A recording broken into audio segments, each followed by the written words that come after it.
Hello, everyone, and welcome back to the Bearhug Club podcast, coming at you on Friday Night Raw. It's Greg here. We'll be joined by Garrod soon. He's just finishing his tea. I've done it. I'm good. He's done it. He's here. Hey. He was literally... Bit of indigestion there, buddy. Just tanking down it, down it, down it. Like the absolute majestic beast that you are. I'm trying to eat better. I've done meal prep. I had chicken, rice, and broccoli for lunch. And yesterday. Are you fully leaning into like an athlete diet now then? Somewhat, but then also my grandmother that cooks for me, so I just eat whatever's given to me. Yeah. But yeah, I'm sort of trying to. I still don't know anything. Like, I googled one time on YouTube. I was like, how to diet and like how to gain muscle, right? Yeah. Basic stuff that you'd Google. And now all I get on YouTube and everywhere is just like everyone being like, this is the right form, and you can't eat these types of things. I'm just like, so I'm just like, I still don't really understand properly like proteins or macros or whatever. And I don't think I ever will. You'll see me like really shredded one day, and then you'll be like, how'd you do that? And I'll be like, I don't know. Well, I mean, the good thing about the sport we love and the one that you're making steps into is there is such a thing as wrestler fit.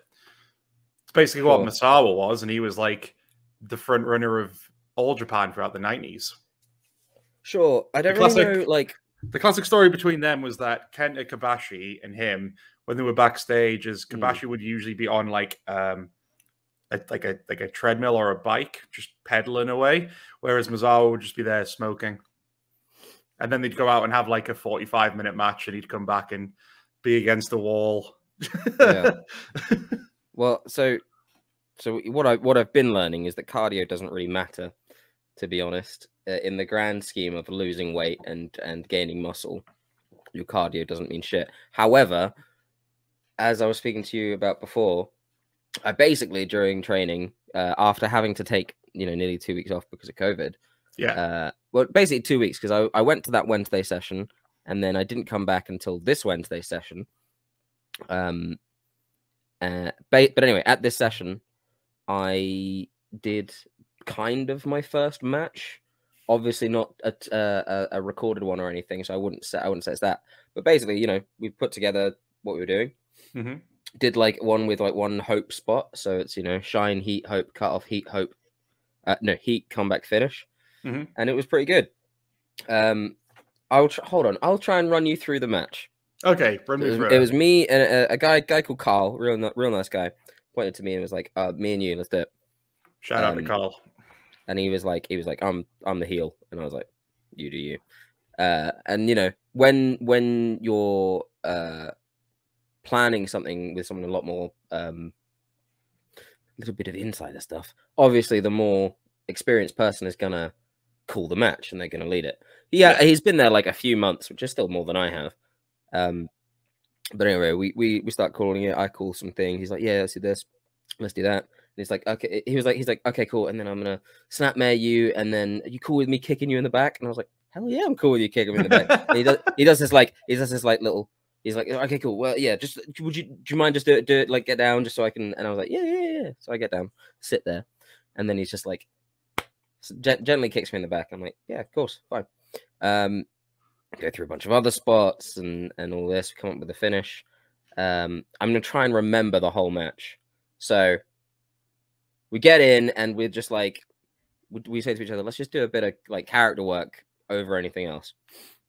So I come in as if I'm in Ring of Honor. I go like handshake. I'm like, yeah, oh God, oh, let's, yeah. Slaps my hand away. Go for a lockup. He dodges it. Is a prick. Blah blah blah blah. Lock up. He pushes me to the corner. Tries to get in my face. Ref breaks it up. He pushes me again. Lock up. And then one thing, our instructor, who's fucking great, tells us not to do is to plan the chain wrestling, right? And just the lockups and whatever. Just get into it and do it, because it's quite easy to be led, and it's quite easy to just be like, cool, yeah, I'm gonna do this, whatever. Because if you don't, if like you don't want, if you've got someone in a headlock and they try and do something and you're like, not yet, or I don't know what you're doing, you can just be like, just hold their head. They're not going anywhere. You got them in a headlock. It's fine. So we do a bit of that. Takes me to the ground, I think. Oh God, I can't remember. Takes me to the ground, get up. I shoot him off onto the ropes. He comes back, hit him with a clothesline, and then fuck, I can't remember. I can't remember. He gets the upper hand. The finish was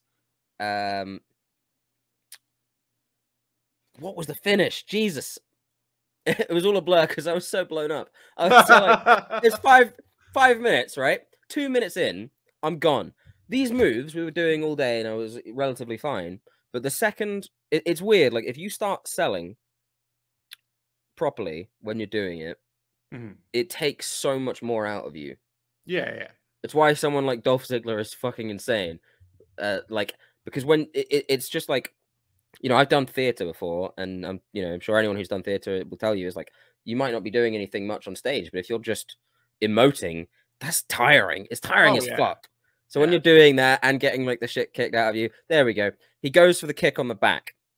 After a snap, he runs at me, hits me with a forearm in the corner, and then he snapmares me, sit up, and he kicks me in the back. So the test kick was like, the kick in the back was like. And it was great. It sounded really good, and he hit like perfect. So it was just like only like the fatty bits of the back, so nothing really hurt. That happens. I get up. Oh, I can't remember. Anyway, the finish was I push him against the ropes. He hits the ropes like this, goes back. I get him in a roll up. 1, 2, 3. I roll out the ring, and he, angry, whatever. And it was fucking great. It just felt so good. I was like, I don't know. I'm very excited for my first match. They have a show coming up at the Guildhall in Plymouth on the 26th on the Saturday, which I'll be there to watch and to help out. However, they have a 20-person battle royal. Now, I don't wish anyone gets sick, but if like 8 of them get sick, I think maybe I'm there. Maybe I'd be in it if 8 people got sick. I could get in it. So don't want that to happen, but if it does, it does. So anyway, you're basically that was my week. You're basically hoping for like that dream where you're just at a wrestling show in the crowd, and then all of a sudden it's like, me? Someone's gone ill. We need a replacement for this match. You, sir. Do you remember that Mars bar advert for like the World Cup where like the goalie goes out and there's just the guy eating a Mars bar in the crowd and like, you, and then he saves he saves like the final penalty or whatever. That's what you want. The dream. Yeah. I kind of do and I don't want it because I would like my debut to be, I don't know, I want to feel like I've earned it, I suppose, and not just like 8 people are sick. Who have we got? No, I mean, I'll get what I'm given. Would be good though. I mean, as long as you get as long as that happens, you've got someone you can just be like, Can film, please. Well, a battle royale, I can do anything that I need to do in there, right? If someone just says to me, like, I come in, I get in and I do a comeback, right? I'll just maybe, or fuck it, I'll do a Santino Morello spot. Yeah, why not? Come in and get thrown out because I can do a top rope exit, so I'm fine. That's all you need for a battle royal. It's just a top rope exit. If you've got that, you can't really fuck it up, to be honest. So there you go. Sweet. Well, we will be chronicling your journey ever further. I mean, we still doesn't have thought about what we're going to do to like showcase it all. I like the idea of making a short film. So I'm filming everything as I go, and I'm trying to think about like what I'm doing, and it's only going to pick up. I've done 8 sessions so far, and I like that idea when I'm recording it. There's quite a few emotionally things that have happened as well. Zane there. Zane also is currently training as well. Oh, right. So we should point out as well, because you haven't had a chance to say this properly on air, our current Bearhug Club champion as well. Yeah, he is. Yeah. So I'll probably challenge him in my championship rematch clause, maybe to like the Saudi blood money show tomorrow. Fuck it. Okay, why not? Yeah. What are we talking about? I don't remember. Head injuries. I mean, like, but what we would like to do with the footage once you've like accumulated. Well, I've wanted to, and I've spoken to you about this before. Is I want to breach into more video stuff. I want to do. I'm coming up with a budget soon for the deathmatch science. We'll be doing tables probably first. And then as for this, yeah, I mean, a little documentary thing. Like I say, it gets a bit emotional here and there when I talk about things that are going on. My thought would be, once you got the footage, give me enough time, I will book a week off work and come down for like a significant part of it with my camera, and we'll get more footage and then see what we can piece together. Sure. I mean, I guess we got to think about like where the end point is for it, I suppose, or like, you know, when it's like, I assume it's probably going to be a build up to a match or matches of some kind, and then things going on there. It might even make it part of my character. I keep getting complimented on my selling. Yeah, you told me this. Something that keeps coming up is just like, because of your height, you're gonna be. You have like a baby face quality about yeah. So you basically are the same height as Rey Mysterio, so that's why he's done a lot for his career. Yeah, I don't know whether that's like his wrestling height, where he's actually. I don't know what you do with Rey Mysterio if you'd say he's shorter or taller. I feel like WWE would still say he's taller, even though that doesn't help his character. No, well, no, that I don't know if they'd lie about him being taller, because the whole point is he's the small guy he's the underdog, you know. Whereas even now, all these years later, he's still the underdog. My wrestling height will, of course, be 5'10". Yeah. And platform boots. Right. Well, enough about me. Yes. Let's move on. Well, let's couple of more rambles. Just now, breaking news. Ooh, breaking news. The Garganos have had their child. Oh yeah. Because I saw. Well, you shared us the. Were they tweets Candice was placing out while she was in labor? Yes, I think so. That was what Johnny was posting that on their Discord, on like the Twitch Discord. Ah, right, okay, right, yeah. So we got his like fun little commentary as that was going on. Did they have a boy or a girl? A boy, and they named him after. Hold on, let me find it. After Peter Quill from Guardians of the Galaxy, and as you know, I'm a big Guardians fan. So wait, as anyone viewing will. His name was actually Peter Quill Gargano. I think it's just Quill Gargano. Okay, that's already a sick wrestling name as well. Is Gargano his actual name? I can check. I mean, yeah, check if that's his actual name. That would be his name if he ever wrestled. But yes, Quill. And they like posted him in the crib, and in the crib there's like a comic and a little stuffed Rocket Raccoon and everything. Ah, that's cute. Yeah. Yeah, Gargano's his real surname. So his full name is John Anthony Nicholas Gargano. Oh, so straight up his name. Cool. Yeah. I mean, my wrestling name I'm going with is going to be my name, I think. So far, anyway. I mean, John Winter. Yeah, Winter has like a perfect wrestling surname ring to it, I think. Yeah, I mean, if that's all I'd be called. Winter is coming. That's so when the first day I got there, I said he was like, "What's your name?" I said, "Garrod Winter," and just some guy. I think it was Carl, the guy I had my match with, right? He was just like, just heard Winter turn, was like, Winter is coming, and then went back to what he was doing. Because I think he realized he didn't know me. Fair enough. Bit of preamble, because we already discussed this on Wednesday with Scott.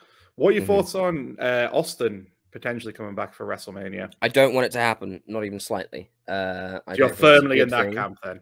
Oh, firmly in that camp. Obviously, there's going to be a little nostalgia tick in my mind that's like, oh, cool, yeah. And if it's to anyone, do it with Kevin Owens. Yeah, yeah. Right. I don't want him to come back like Goldberg and just work with someone who's already an established star. Although Kevin is obviously an established star, he's someone who feels like he should be pushed more to the forefront. You know, like his run with the Universal title and the US title and the NXT title are all great, and he's told great stories around them. Like the Festival of Friendship, which I have somewhere here. One of the only few wrestling figures I have is that the Z on me. Yeah, he elevates everything, and I think that it would be great to be against him. However, I don't want it. I don't think it's cool. I don't like it. I don't like the idea of it. I mean, you just look at everything that's happened on the fence, and I'm on for the argument of him not coming back. It's because he's got to be the only name to retire and stay retired. Went off into the sunset. He did it perfectly. It was like, for a long time, it was him and HBK. HBK ruined that for himself. Just after like 20 years, does he like nearly 20 years have been out the ring? Does he really need to come back now? Dude's like 57 as well. I mean, he's still in all right shape, but you know, legacy is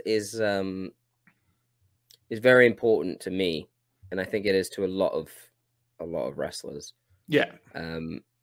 And sometimes the money is just a bit too much for them to say no to, which shouldn't be the case because they're usually rich as fuck if they're being offered that much money anyway. Because speaking of the money side of it, there's a lot of thought thinking this might not just be a one and done match.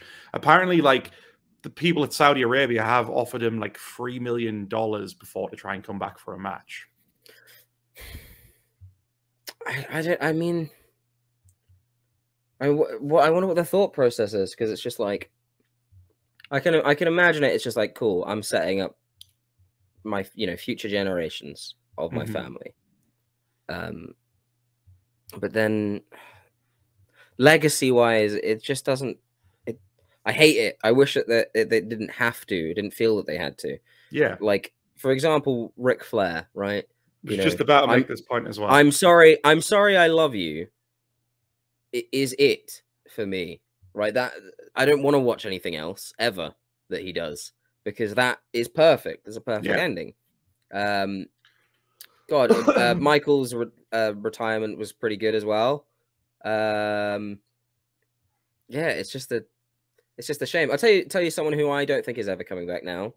Batista's not coming back, and I think he's very adamant about that, about legacy.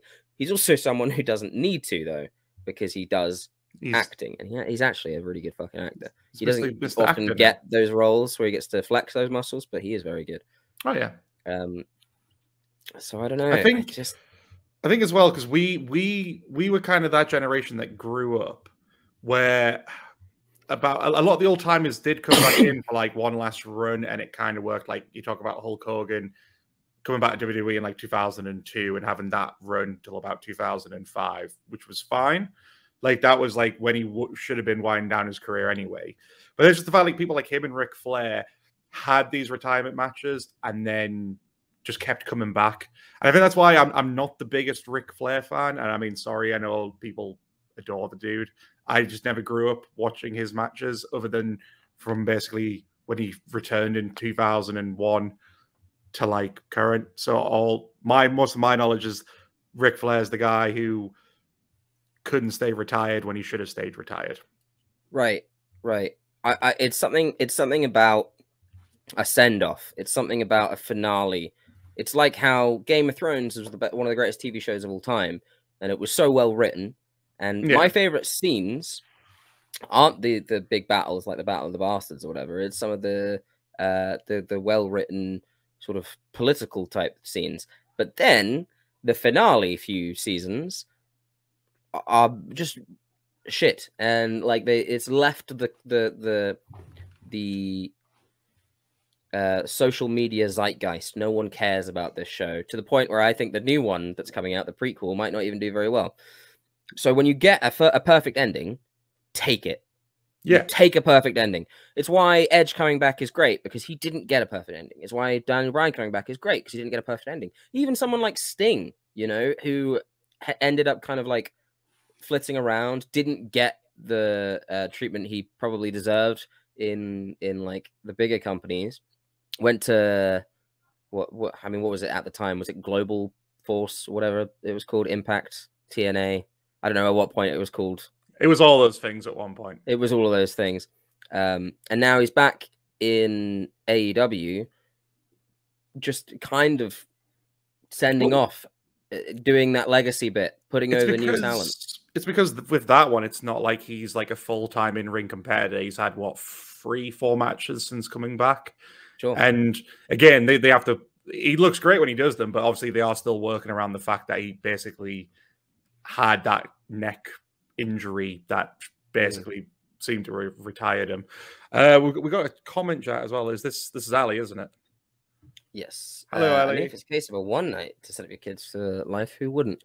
Probably me, because I don't have any kids. I mean, in the case of Stone Cold, he's already got plenty of money because he does a lot of acting and TV work. I mean, like it's like he probably makes money on his WWE Legends contract as well, like decent change, because he's still like a big merch seller as well. What was his net worth? He's got shows on. It says he's worth like 30 million, but those are never really accurate. I wouldn't be surprised if that's about right. Oh yeah, but that might be like his assets as well. I mean, you got to think. I mean, not just with WWE, he's got like he's got deals. Beer. He's got sponsorship deals. He's got a TV show. I think he's got multiple TV shows that he does, where it's like one of them is just him fucking around on his ranch, and then there are like other ones. And watch Redneck Island. It's great. That's what you were telling. Yeah, it's great. It's so fucking good. It's like the best kind of trash TV. It was so good.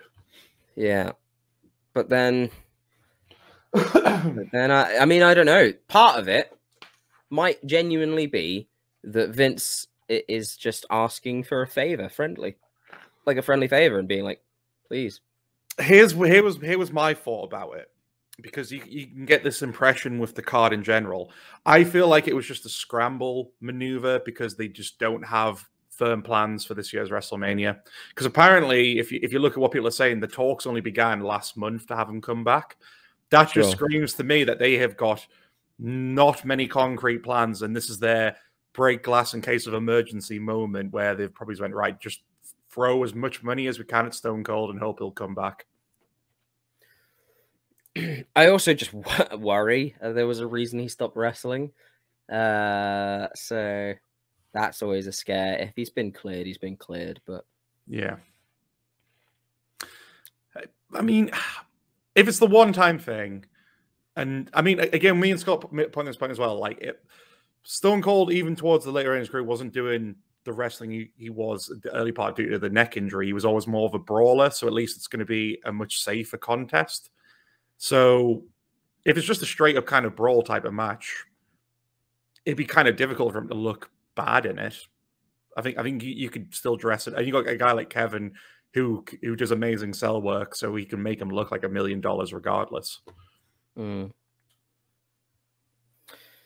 Yeah. I mean, I don't want it to happen. I don't think I want it to happen. If they are looking to sell, maybe it's in case of bringing in the big guns to impress investors.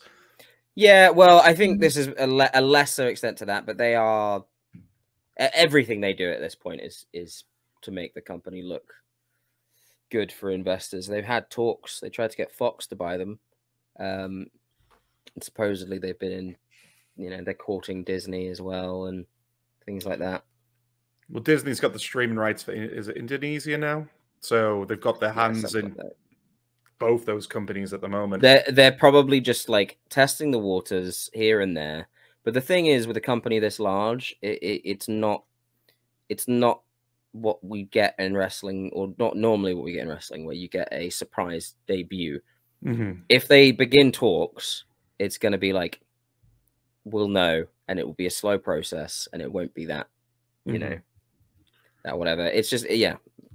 I don't think this Stone Cold thing is that. It's more of a case of them scrambling because they haven't got a good WrestleMania, and they're doing 2 nights, which on the when I remember when it first became 2 nights, and I thought it's a good idea only because WrestleMania itself is like 8 hours long.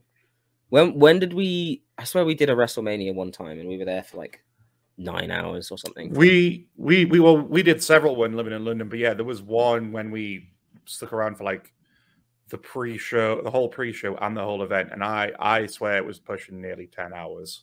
It was daylight. It was daylight in the morning by that point. Probably like 7 a.m. something like that, and it's just a bit much. But honestly, 2 days is too much now. Yeah.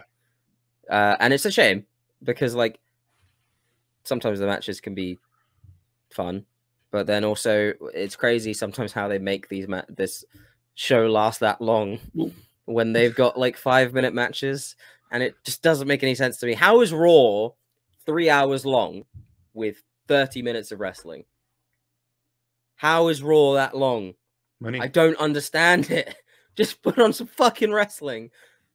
Oh my god! Like, have you seen Rampage? It's an hour long, and there's more wrestling on that show than there is in fucking Raw. It's ridiculous. Yeah. Well, again, it's just because the 3 hours is just to get more ad revenue, and I generally think since they did that, they've just struggled to fill a show. Like, fair enough, there was a point where when Raw was 2 hours and it still weren't great, but at least it didn't feel like it went on forever. Now they're stretching that over the 3 hours, or have been for a while now. It's just like, I'm not saying it's like easy to write 3 hours of television every week, but I feel like they could do better. I think it should be easy for an entire room's worth of highly paid. When I say highly paid, I don't think that's very fair. Of paid writers who don't watch the product. Yeah, well, it's another symbol of them trying to sell or trying to change what the product is. They've always tried to change what it is. You know, they're not pay-per-views anymore. They're premium live events, which honestly is what they are now. And it would almost make sense if they didn't fucking shove it down your fucking throat all the time. I mean, I don't hate the name premium live event because I feel like that's a better fit to describe a big show. When you think about pay-per-view, was just always just to describe like how you don't pay per view anymore. Yeah, exactly. So it makes sense, but it's another case of them shoving their terminology down your throat. It started with superstars, universe. Like, we're not fans anymore. We're the universe. We're the WWE universe, which I don't know. Maybe that started when I feel like maybe this was actually almost before or around the same time as like cinematic universes became a thing. But it just feels like the case of Vince stealing buzzwords from places like. No, universe. I feel like they were. I think they had it first. Yeah, I'm thinking of it in terms of the video games. How universe mode's been a thing for nearly at least a decade, and I think they were using the term WWE Universe before they had the mode in the game as well. Okay. Well, even then, like they have always said superstar. They've said that for a very long time. I think they've used that since the 80s. So that's like the fact that they've like.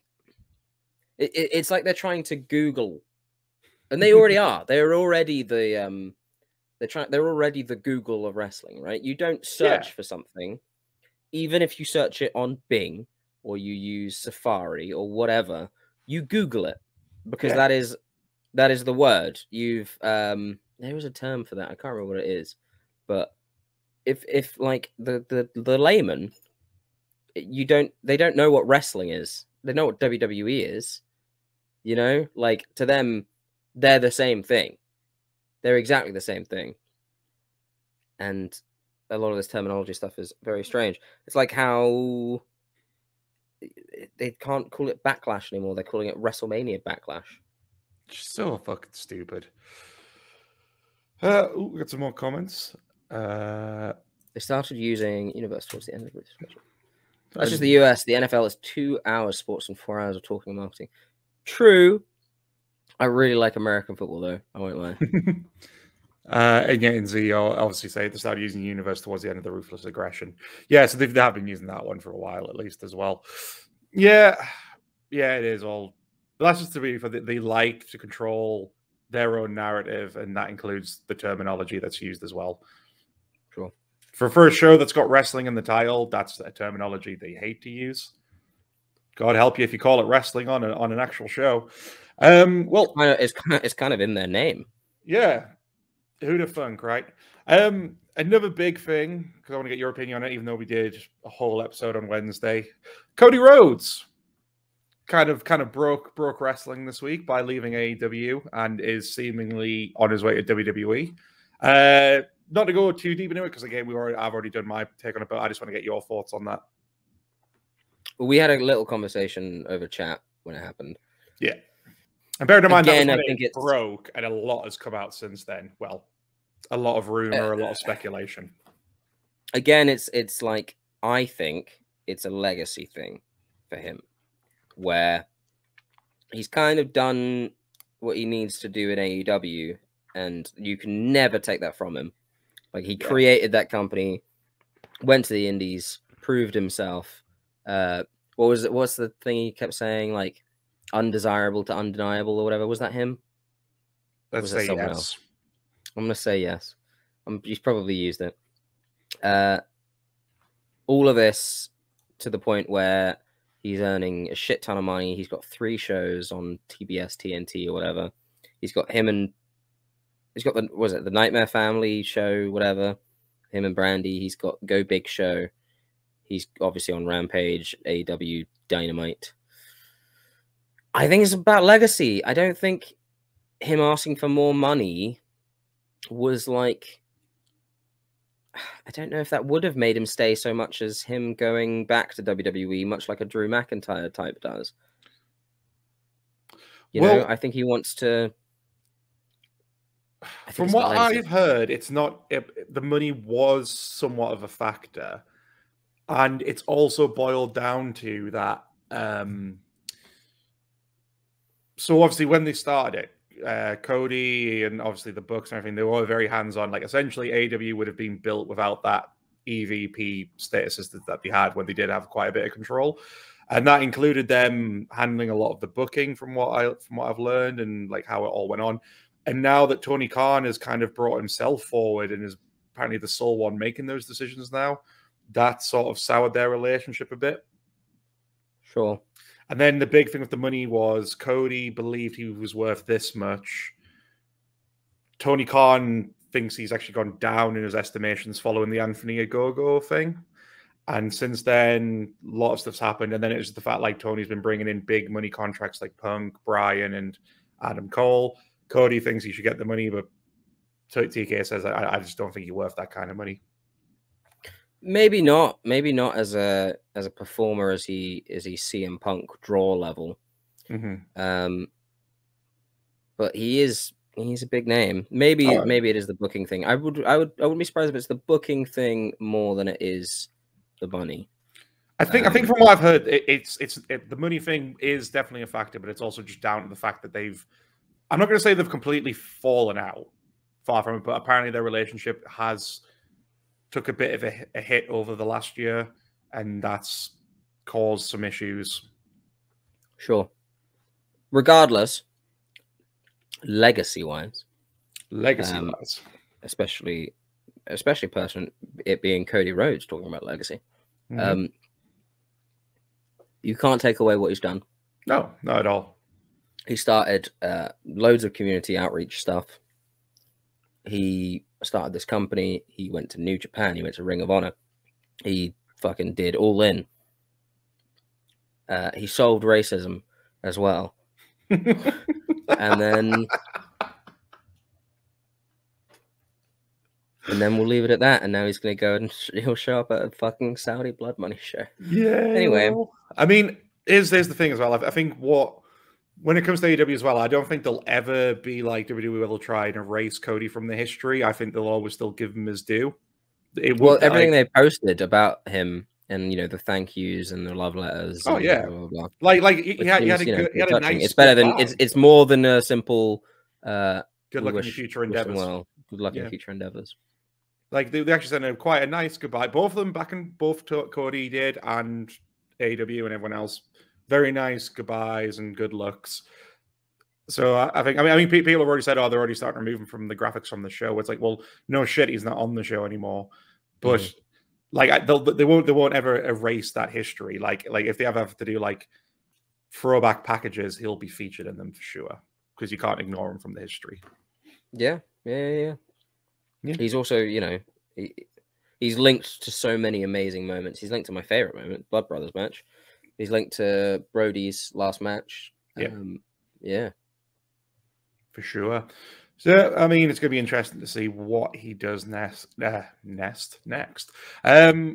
else you want to go through before we kind of get into the main? No, let's jump into it.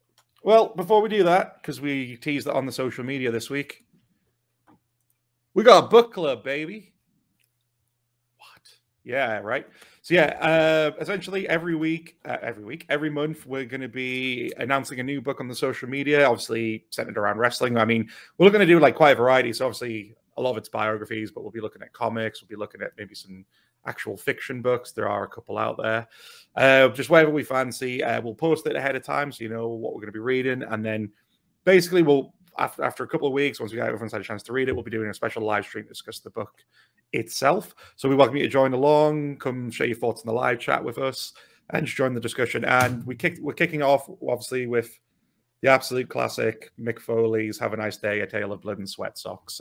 This will be like my 4th or 5th time reading this book, but it's never boring. It's one of those ones you can read time and time again. This is my first time reading this book because I don't read very often. I have this faux intellectual thing about me where the truth is I barely read. And I barely do anything other than fucking play games and watch wrestling. So I'm very excited to crack into that. I'm very excited for just an excuse to read more books. I'll try and find the time where I can, but I am also very excited because I will be picking some myself that have audiobooks read by the people themselves. I want to do the Young Bucks book, no, very, very badly. I don't think he's recorded it yet, but I would like to do Moxley's book.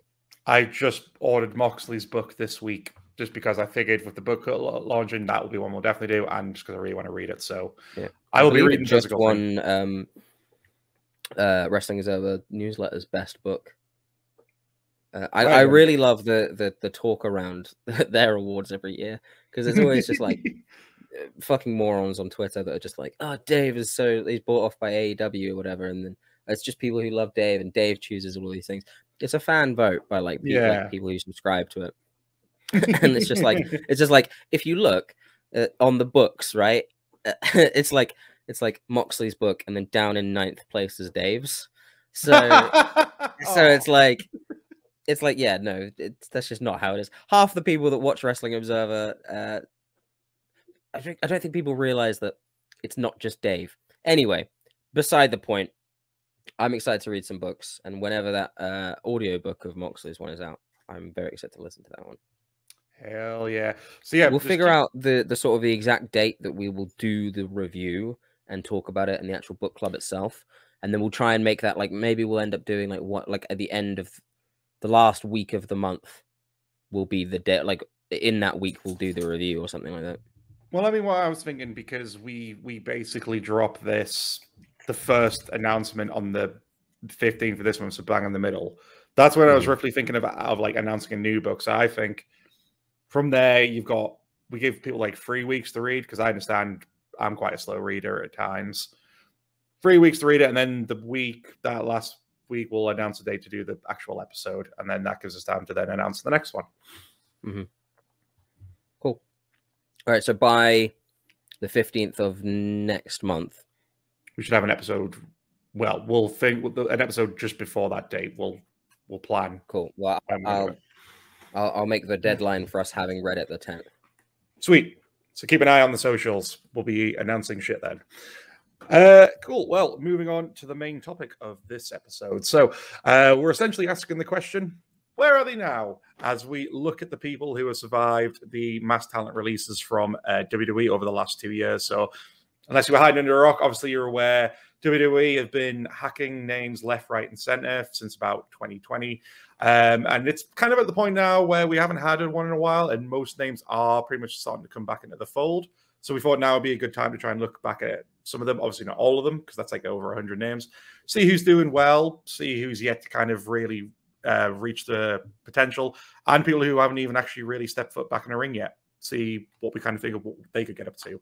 I think a good one to kick it off with is like the name that made me want to do this episode, which is obviously Matt Cardona, who I think for my money has probably been doing the best out of all the release names, in my opinion, when you look at like everything he's done since he left WWE. I think it's like it's really snowballed to the point where, especially, you know, his recent NWA win, is what, you know, sparked this. But then so he went to AEW as still a babyface, kind of doing a bit of stuff there with Cody, and then just kind of fizzled out there. Didn't really do much. I don't think, was he ever signed, or did he just show up? Wasn't signed, so that was always a temporary deal. I think it was just because him and Cody are quite close friends. I mean, I'm pretty sure Cody and Brandy introduced him to Chelsea, who he's obviously married to now. Yeah, that was only ever a temporary deal. I think the trajectory of it was, as soon as he left WWE, he was doing stuff like he was always going to be fine, because him and Brian Myers obviously had the Major Wrestling Figure podcast, which does very well for them. When it came to the wrestling side of it, he kind of just ambled around a little bit, I guess, trying to find his feet. And then it was when like last year when he showed up in GCW, it just completely took off. Yeah, if you look at any of the fan reactions from him in GCW and how fucking hated he is, it's great. It's so good. He's like actual heel as well. It's not like they want to show him, they want to boo him there because of the work he's doing. Yeah, I remember he came in once in a hood and he like did movements as if he was John Moxley, obviously, and he was not John Moxley. Yeah, it's good. All of his work has been really, really good. He's been making a name for himself. He's been making GCW and all these places must watch, which they already are anyway, because some fucking good shit going on. Hell GCW, yeah. I think it was close to winning promotion of the year. It got a fair few votes. I think New Japan might have just beaten it, which it shouldn't have this year. As a big New Japan fan, nah, GCW was ahead of that, and part of the reason is because of Matt Cardona. Where the hell is AEW place then? Sorry. Number one. AEW number one. No, yeah, number one. Sorry. And I think he's facing Nick Aldis next, who I fucking adore. Yes. After Nick Aldis's amazing run with that title, I do think he should go somewhere else. However, he's signed another deal with him. Beside the point, his match with Cardona is going to be great. 100%. I mean, yeah, you just look at, and it's the fact like Cardona's put the work in. I mean, the guy had a brutal death match with Nick fucking Gage to win that GCW title. So you can't say he's not putting the work in, as well as just dialing up that heel heat in that hardcore. Well, often viewed as a hardcore promotion, but they do have some other great wrestling on there as well. And yeah, I feel like it's just quite stunning, you know, that the guy who was Zack Ryder, who Vince just never saw any faith in, now holds one of the most prestigious belts in wrestling that was held by your Ric Flairs, your Harley Races, your Dusty Rhodes, your Terry Funks. Your part of a lineage now. Your Ron Killings. Yeah, absolutely. I think he has consistently been able to get himself over in pretty much every promotion he's been in. And sometimes getting yourself over most of the time getting yourself over in WWE is not what they want you to do. They want to get you over their way. And so not long, because obviously him and Brian Myers were released at the same time. They did Jericho's podcast, And they said apparently what used to happen for the longest time, after every WrestleMania, there would be this big staff party and they would do the speech every year about someone needs to grab the brass ring. And it wasn't long after Zack Ryder did that they stopped doing that speech. Well, that's depressing. He's doing great now. Who's next? Well, next, I mean, we might as well run through the plethora of names that let's go through the list. I'm sure a lot of people will probably be doing things that we may not know about. But I remember talking to you about this before when the first lot of releases happened. I remember all of us were saying, they'll go, they'll find work and whatever. And I think after the next few, I remember saying that they're just not going to find it anymore. Yeah. Other promotions are filling up.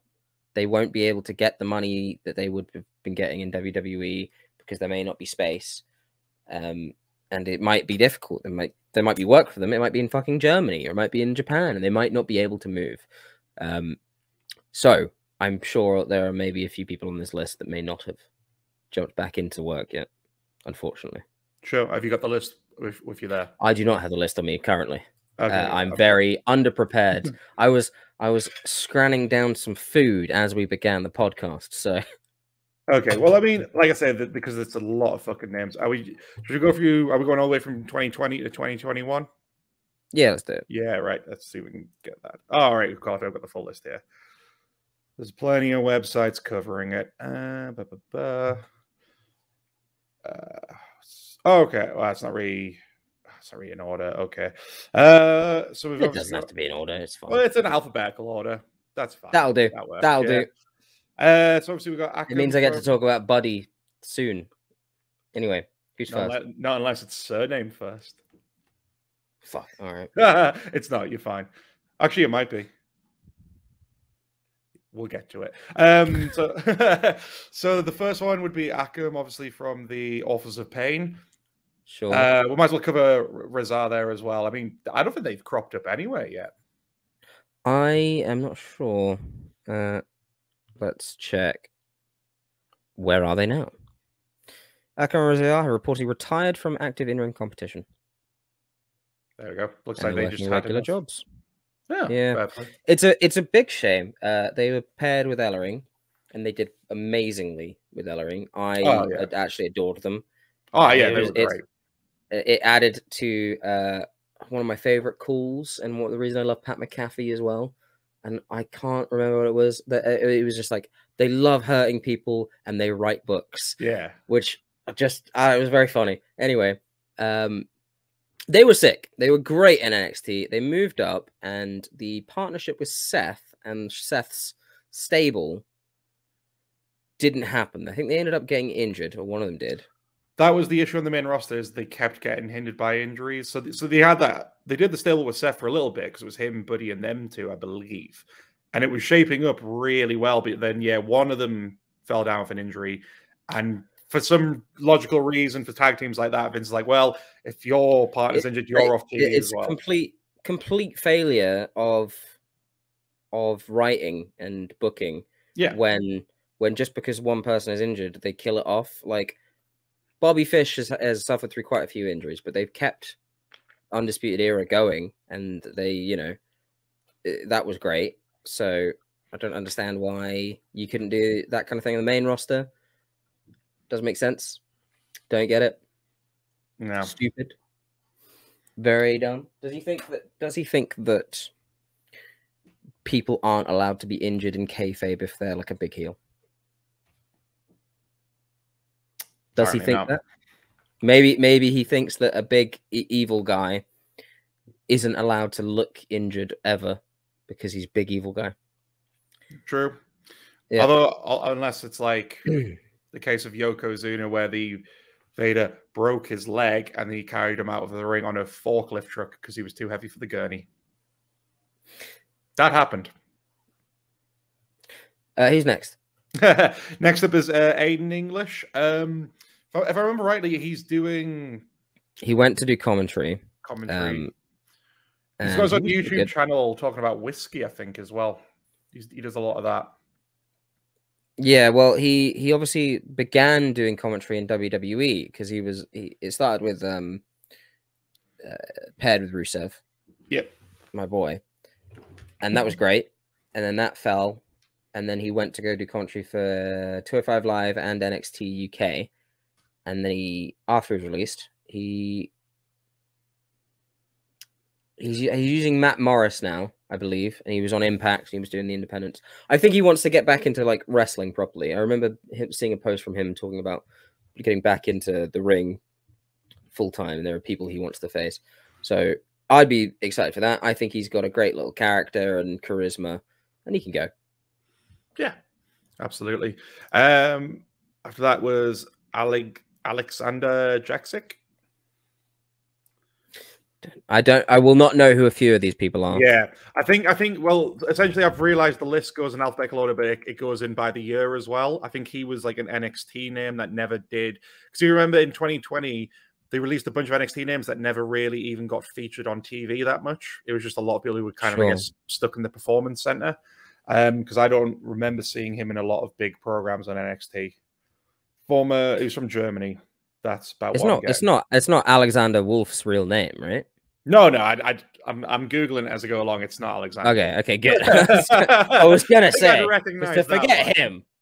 Yeah, okay, continue. Cain Velasquez. Cain Velasquez. The MMA guy. I think Cain Velasquez is fine. That doesn't really count as a release. I don't know if he ever signed. Yeah, because he was properly released. It wasn't just like he's just gone. He was released. He must have made a fucking killing then, because he got to just show up, do that bit with Lesnar, tap out to a knee bar or whatever, and then did he tap? Yeah. I forget the fucking match. Who cares? Because it didn't matter. He did a bit with Rey Mysterio, and then I believe he went to go wrestle in Mexico in AAA. We're back to AAA. Yeah, and to be honest, he was pretty good. Like he did some cool shit in AAA, and then he went over to WWE, and they said, "We don't want you doing any lucha stuff. Just be a big guy," which was a shame because he could do some lucha stuff. I swear I seen him do like handsprings off of the ropes and stuff, and it's like, bro, come just let the guy do it. Well, there's like footage of him in like I think he's wearing a luchador mask, but you can tell it's Cain Velasquez. It's no one else other than him, and he's doing like pretty agile stuff for a guy of his size. Yeah, he's not struggling. He's fine. I think he was already minted. Oh yeah, he's fine. Tell you what I'm going to do, just to make my life easier with reading names out. I'm just going to share. Do it. Hit me. Hit me. I love reading. Hit me with your rhythm stick. So next up was Cesar Bonon. Hit F11. Yes. No, not F. That wasn't F11. That was Control F, wasn't it? Oh yeah. F11 should hide your thing. Oh, yep. There we go. Cool. Cesar Bononi. He did a few things in NXT, but I don't think he went too far. Let's figure out where he went. Cesar Bononi. Where? Oh, no, I do remember. He went to AEW. Cesar Bononi went to AEW. And then I think his wife or partner came out of some health issues, and then there was a lot of things that happened that way. However, I think he's still with AEW to this day. So is he?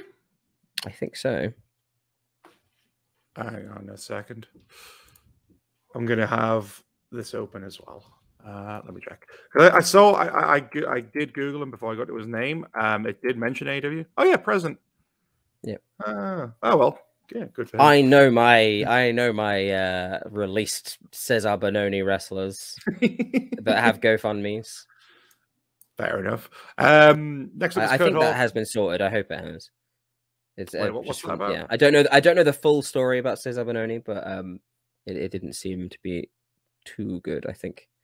But AEW supposedly helped. Anyway, Kurt Hawkins. All right, cool. Kurt Hawkins. Obviously mentioned a little bit there with Matt Cardona. So obviously I think they were always going to feel fine about leaving WWE, mainly because obviously they got the Major Wrestling Figure podcast to fall back on, and that does incredibly well for them. Like, they do so many exclusive merch drops and collaborations, and they're all pre-ordered and they all sell out. Like, they've got a huge community that backs them. But even then, he's gone on to Impact, and he's doing pretty well for himself. Like, he's been in. He's had like shots at the main bell. I think he has been featured pretty prominently, more than he was in WWE for sure. Yeah, I mean he has done some work with Matt Cardona as well. Yeah, and so they do a lot on the indies as well. Yeah. I was so actually behind him when he had his losing streak of like 150 odd matches. I'm pretty sure it came out that he even pitched at a certain losing streak point where it's just like, yeah, just let me keep losing and continue this. And then they just fizzled it out. They didn't make it into a story, which they should have done.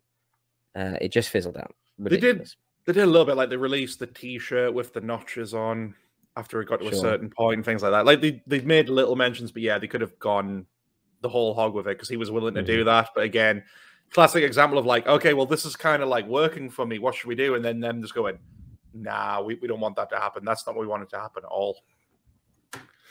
Next up was Curtis Axel. Again, I don't think I've heard much of him since he left. Let's have a look.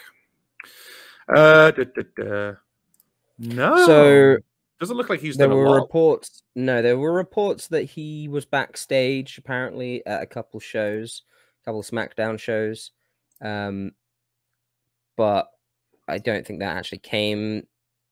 into anything. Maybe he just decided to walk away for a bit. I mean, let's check his Twitter. You check the Twitter. See if he's active. Joe Hennig.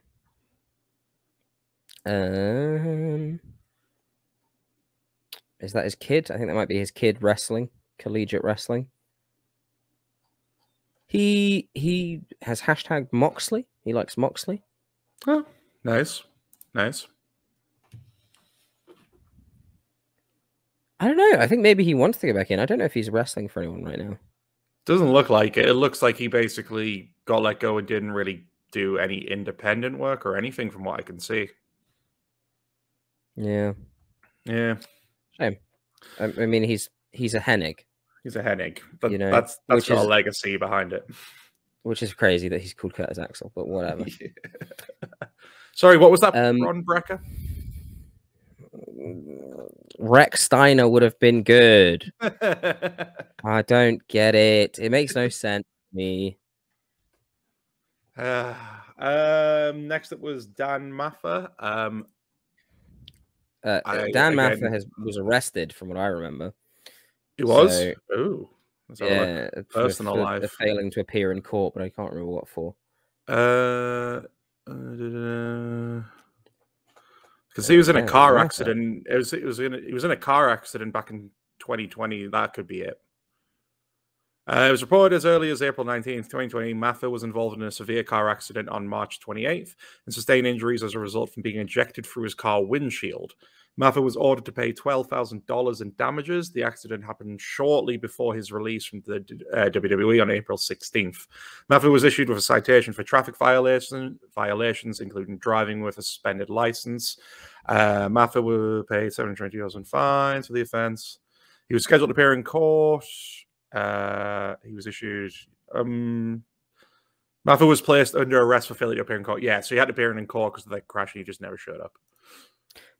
So I'm on his Twitter now. The pinned tweet is him talking about Bitcoin. So, and then there's more Bitcoin. More Bitcoin. I'm guessing moving he on. Just wants to do Bitcoin. After that was Dash Wilder. Well, we all know what happened to Dash, and obviously Scott Dawson now, obviously Cash Wheeler, and I've completely forgotten the other name now. Dax Harwood. Dax Harwood. There we go. The other names. I got you, buddy.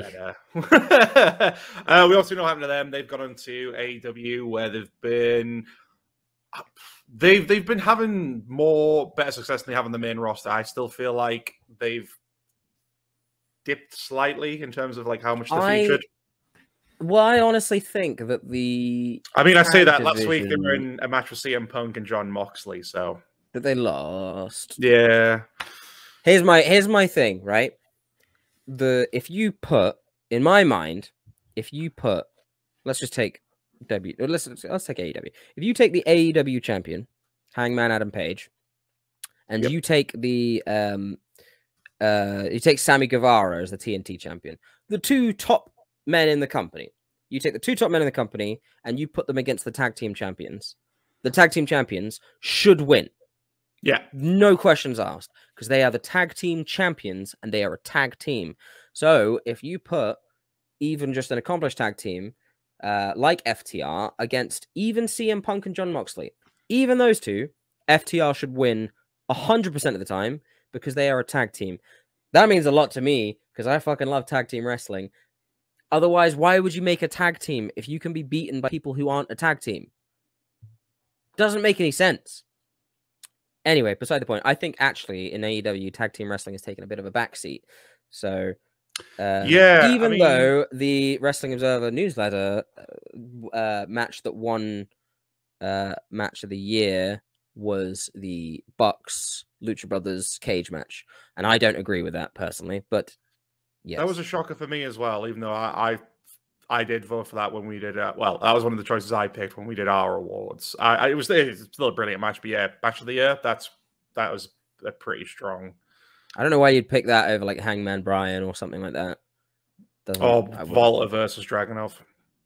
Yeah, exactly. Yeah, I think you're right about the tag team side of it, especially the fact like Jurassic Express have won the belts, and I don't think they've really defended them or appeared that much on Dynamite with them either. Yeah. Well, they're in it. Are they still in the program with the Ass Boys? I think so. I mean, that's fine. Bringing up new talent, I'm not too fussed about that. But yeah. But yes, true. Next up was Deonna Purrazzo. If I remember right, she went back to Impact Wrestling, where she's doing pretty great. She is basically one of the highest rated women's wrestlers in the world right now, and rightfully so. Impact champ. I think she might have been asked by WWE to come back for the Rumble, and she told them to go fuck themselves. So good. I respect that. And she's doing fucking sick, and I hope she is one of the people that goes through the Forbidden Door and ends up everywhere else taking some gold and just having some sick matches because she's really good. Yep, absolutely fantastic talent. EC3 is now next. This is EC3. This is interesting that we brought this up because him and Braun Strowman, what's his real name? Adam Scher, have announced that they're forming. Well, they have formed their own wrestling promotion. Control Your Narrative Wrestling, I believe it is. CYN. Yeah, it's a fucking awful name, and it's a fucking weird gimmick, the Control Your Narrative thing. However, I don't mind them doing it, so that's fine. And they're good friends with Drake Maverick, Rockstar Spud, so that might happen. However, yeah, it seems weird. I don't know how off the ground they're going to get. Well, they said a TV deal is imminent, and I've heard those words before. That usually means we're trying to get one, but haven't got one yet. I think they shouldn't. Well, no one should ever aim that high publicly. No, because then when it doesn't happen or you get a terrible deal, you just look shit. It's like if you go onto Twitter, you go onto like whatever, Facebook, who cares, and you just type in like "watch this space," right? Yeah. And you look for posts that say "watch this space," and then the space is never filled because no one's watching that space. It's not happening. That's what it feels like to be a "watch this space" thing. I hope it's not. More wrestling means more people getting booked. More people getting booked means more wrestling and more wrestlers. So that's fingers crossed and. I guess fingers crossed. I guess Edgar Lopez. I don't know who that is. Neither do I. When I googled him, nothing came up. Then we're moving on. Sorry, Edgar Lopez. Epico of the Colons. I don't know what they're doing now. Either of them. I assume they're both gone. I think they did. I think they got cut at the same time. It looks like he returned to WWC. WWC. I wonder if that is the promotion in Puerto Rico. Could be. Um, Is that the promotion that brought in Marty Skull? So Eric Rowan is next. Eric Rowan is next. Eric Redbeard, as he's known now. I think he's mainly just been working the indies. I don't think he's popped up in any other major promotions, bar that appearance at the AEW one for the Brody Lee show, of course.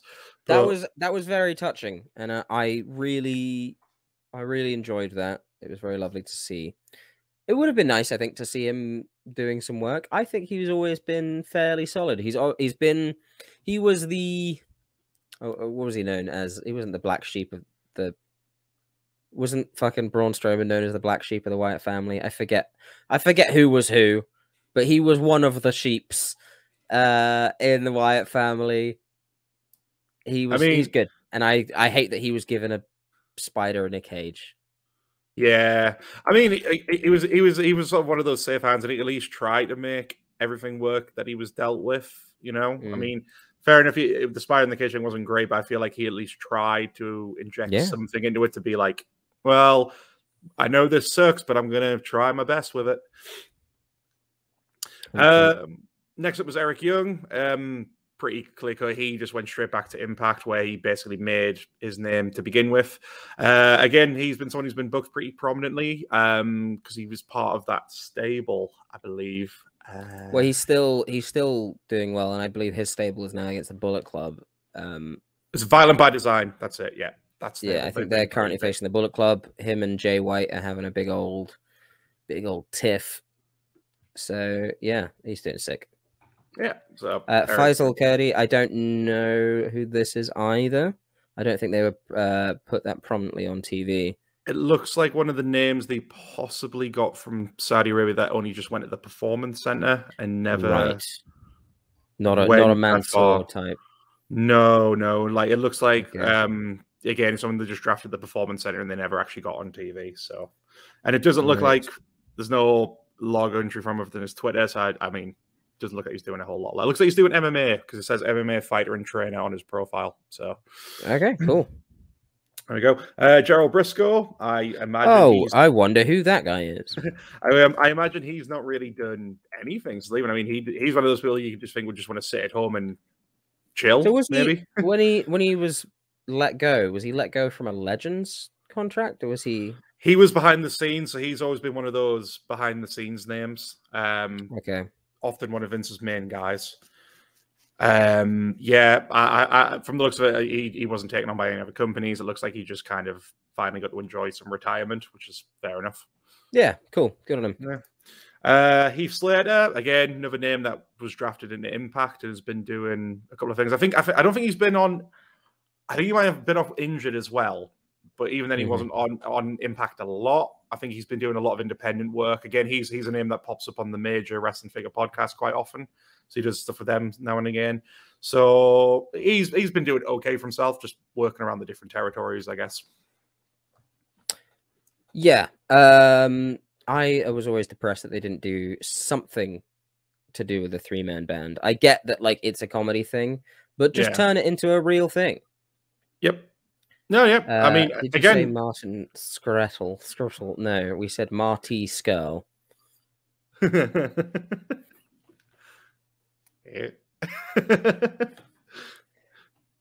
Aldegal. I don't. It's Aldegal. I've googled this one, and there's not even a picture for him. Then we'll continue on. Into the I's and M's. Ligero next. Leo Rush. Leo Rush showed up in a bunch of different promotions, retired a couple times, and has done it again. So it's weird. He just left. He just left. AEW. And he's good. Like he's obviously very good. People like him. I think he wants a higher spot than he's been getting in any promotion, and I don't know where he'll get that. I think possibly if he goes to Japan, he could be fucking huge on the junior heavyweight. Does he still wrestle for New Japan Strong? I can't remember. I think he does. Could do. I mean, I don't know if he ever. Well, that's a burgeoning promotion. It's not their main New Japan brand. No. Where I'd love to see him. I'd love to see him over there doing, like, honestly, a Wrestle Kingdom main event, maybe not main event, maybe main event. They've been trying for this. Next year's main event is probably going to be a junior heavyweight match, but Takahashi against him, maybe fucking Ishimori. Yeah, screw it, anyone. Anyway, next, Luke Gallows. Again, went to Impact with Carl Anderson, so might as well just cover them both here. They've basically dominated their tag team division. I mean, I think they've held the Impact tag team titles twice since going there, and it's more or less been lengthy reigns for each. And of course, because of the Forbidden Door, they got to show up on AEW for quite a while and have that Bullet Club, because they couldn't really say it, in kind of reunion. Became part of the Super Elite, and then when the Forbidden Door closed, they kind of had to just go back to Impact. But they've been doing some great stuff, and they've got their own podcast as well. I think they haven't really been, like, for example, when they went to AEW, they were just stood in the background for a lot of things. They didn't really get to do much, but they're doing fine. I doubt that they're too fast for their position right now. They're doing good. Yeah, absolutely. We move on to Luke Harper, of course. R.I.P. Brody Lee. The name probably is out of this first lot from 2020 who really broke out. I mean, you think he was in AEW, 6 months before his untimely passing, and he basically became a megastar in that time. Should still be here being one of their main eventers. Fortunately, can't be. I think that because the Dark Order was floundering before he came in, and when he came in, it was still, people were like not sure if they could get behind it. They were like, oh, we thought it might be someone else, blah blah blah. And I think with rose tinted glasses, it might not be the best analogy, but I think a lot of people might not realize how over he was getting it before he passed away. I think some people might look back and think that it only got big because he did, and it's not the case. He began making that fucking great. He put on some amazing matches. The dog collar match with Cody is sick. The squash match to Cody for me was just mind blowing. I mean, it's not even that. I mean, from as soon as he entered the door, the following week they were showing those amazing promos where a lot of people saying, "Oh, that's kind of a dig at Vince McMahon," but they were brilliant. He was like straight away was taking the Dark Order from being a floundering stable to being the best thing on TV.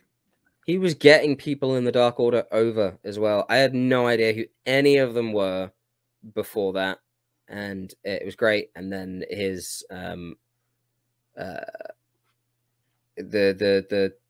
commemorative show for him was wonderful as well. Yeah, absolutely. One of their crowning moments, in my opinion. Next up was Jack Gallagher. We'll definitely skip that one. Skip half of these. I was going to say Jazzy Gabba. I remember being annoyed when I heard her name for the first time, but I'm pretty sure she's like fucking huge. Yeah, she goes by the Alpha Female, I believe, on the Indies. Right, she was part of the NXT UK brand, and I think she left wrestling afterwards because a lot of stuff to do with the speaking out movement. Sure. Yeah, she just wasn't happy, obviously, rightly so, with the state of following that. So yeah, that's a shame. She looked like money. She looked like she's like a Jade Cargill or China figure, just really. Yeah. Am I wrong in thinking she's Russian as well?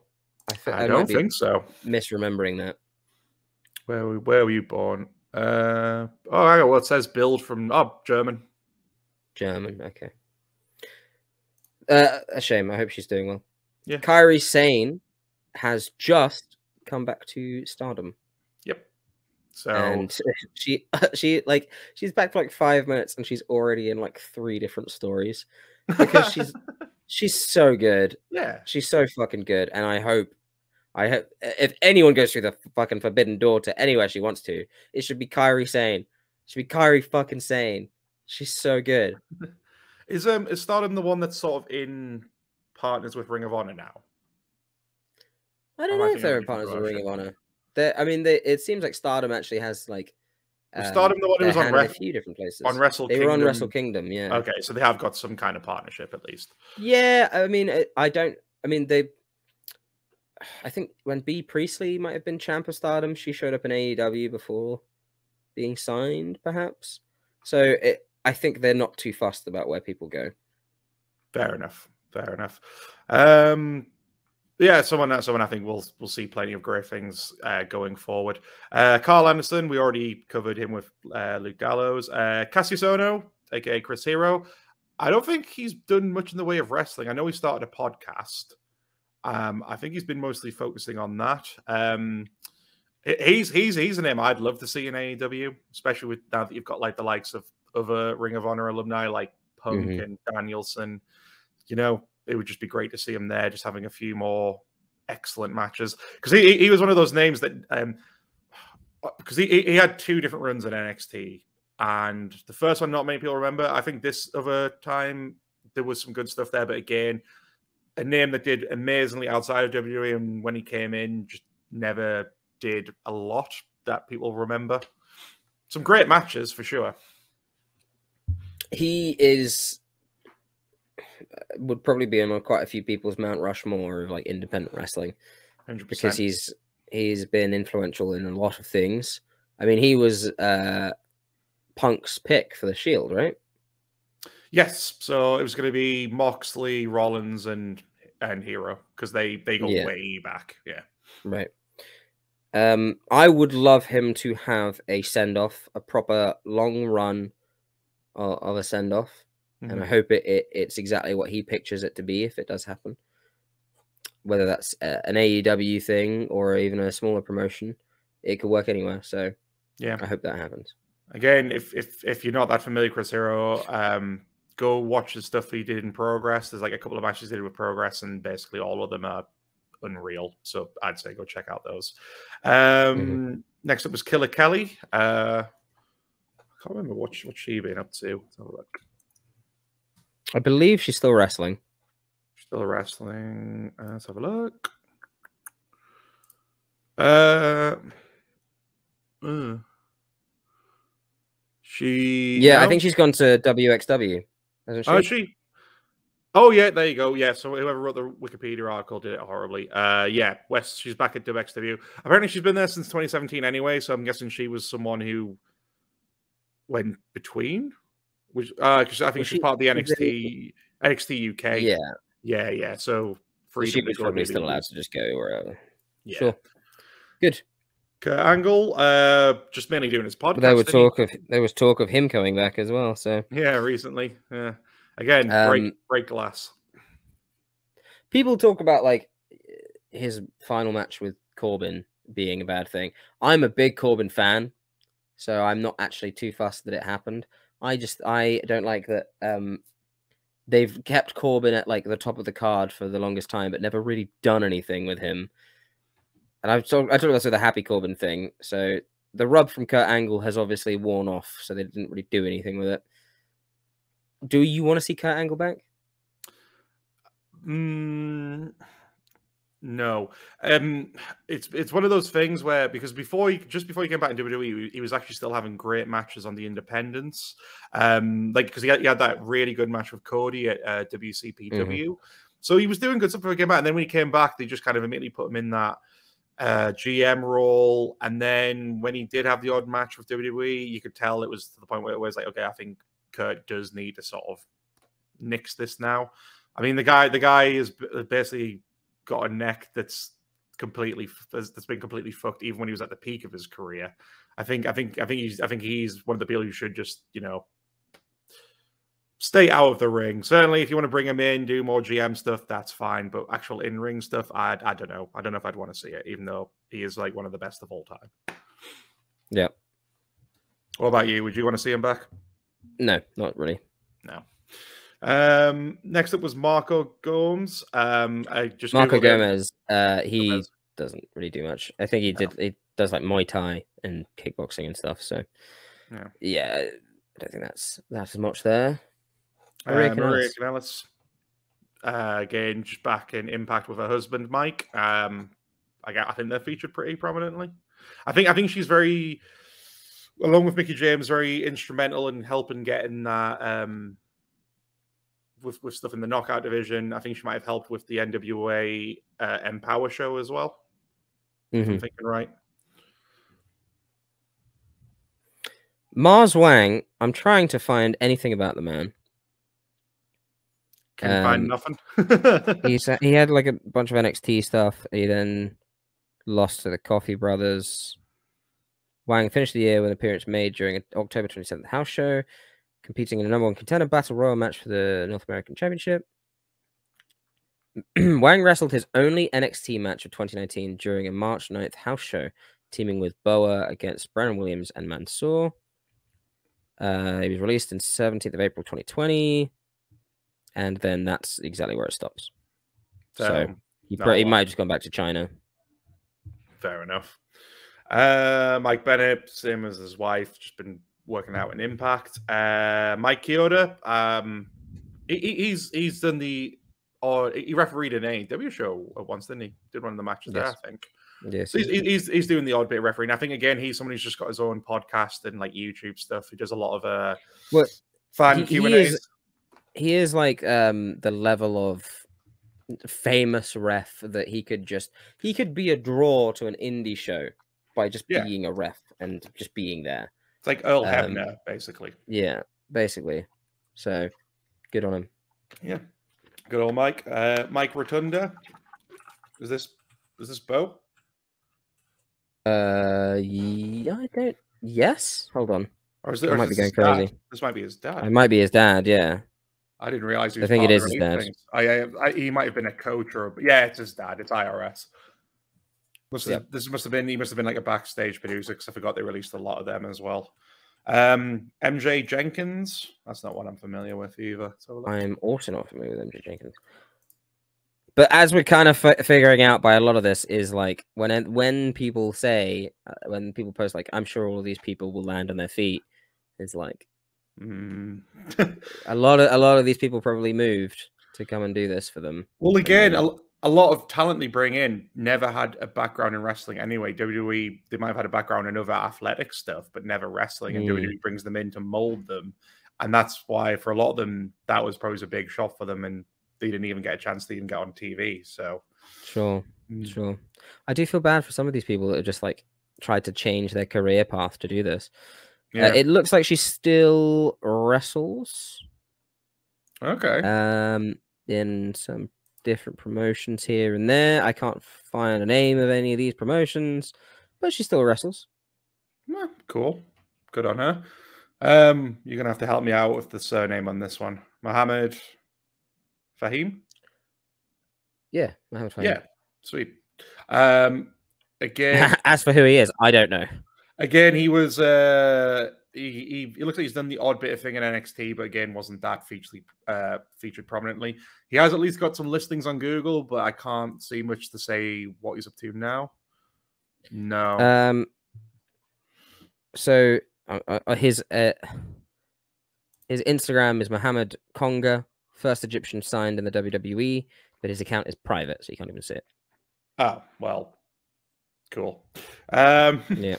No Way Jose. I think he's cropped up in quite a few places, mostly just doing the independents, but not done anything major from my knowledge. He was like featured prominently enough in WWE that he could probably just coast off of that for the rest of his life and in the indies and whatnot. Be one of those like legend signings in like 10 years' time. Yeah, it might be one of the unfortunate things that if he does change his name, it will always be with the caveat of formerly No Way Jose. Yeah, of course. Next up was Razar. Obviously, we already know with him and Nakim that they just left wrestling, just working average jobs now. Rusev, aka Miro. Another name that did amazing stuff when he got AEW. Well, okay, so the Best Man stuff wasn't great. Got the TNT championship, became God's favorite champion. That was brilliant. Ever since he's dropped the belt, he's just been gone. Where is he? Injured. Oh, is he injured? Oh, okay. However, off TV. I believe he is now fixed, and he's just waiting for the creative to happen. I think that's fairly recently. So I wouldn't be surprised if we see him at Revolution. That would be my guess, actually. I would put money on him showing up at Revolution. sure. Ladder match, Revolution ladder match. They still need. I don't know how many spots are left in it, so maybe they might do a Joker and Miro coming in that. Especially we get a Miro Keith Lee stare down that we never got in the dub. If anyone's going to be the Joker in that, I'd put money on Jeff Hardy. Yeah, that makes sense. That makes sense. I'd like to see Miro in it as well. So maybe he shows up as like a surprise Rampage entrant. Yeah, in a qualifier the day before. Yeah, for sure. I mean, again, has been doing brilliant stuff in AEW. I didn't realize he was injured, so when he comes back, we'll hopefully be carrying that trend on as well. Sarah Logan, she just basically left wrestling. She obviously married Eric of the Viking Raiders. She had a kid. Obviously, recently had a one-off return at this year's Rumble. But that's just about it. Yeah, she had that return. She also posted some weird stuff on Instagram. I think it was Instagram. It just weird how it had like some strange connotations to it. Oh dear. I can't remember the exact wording, so I'm not going to bother. But anyway, fair enough. Scott Dawson, again, we've already covered.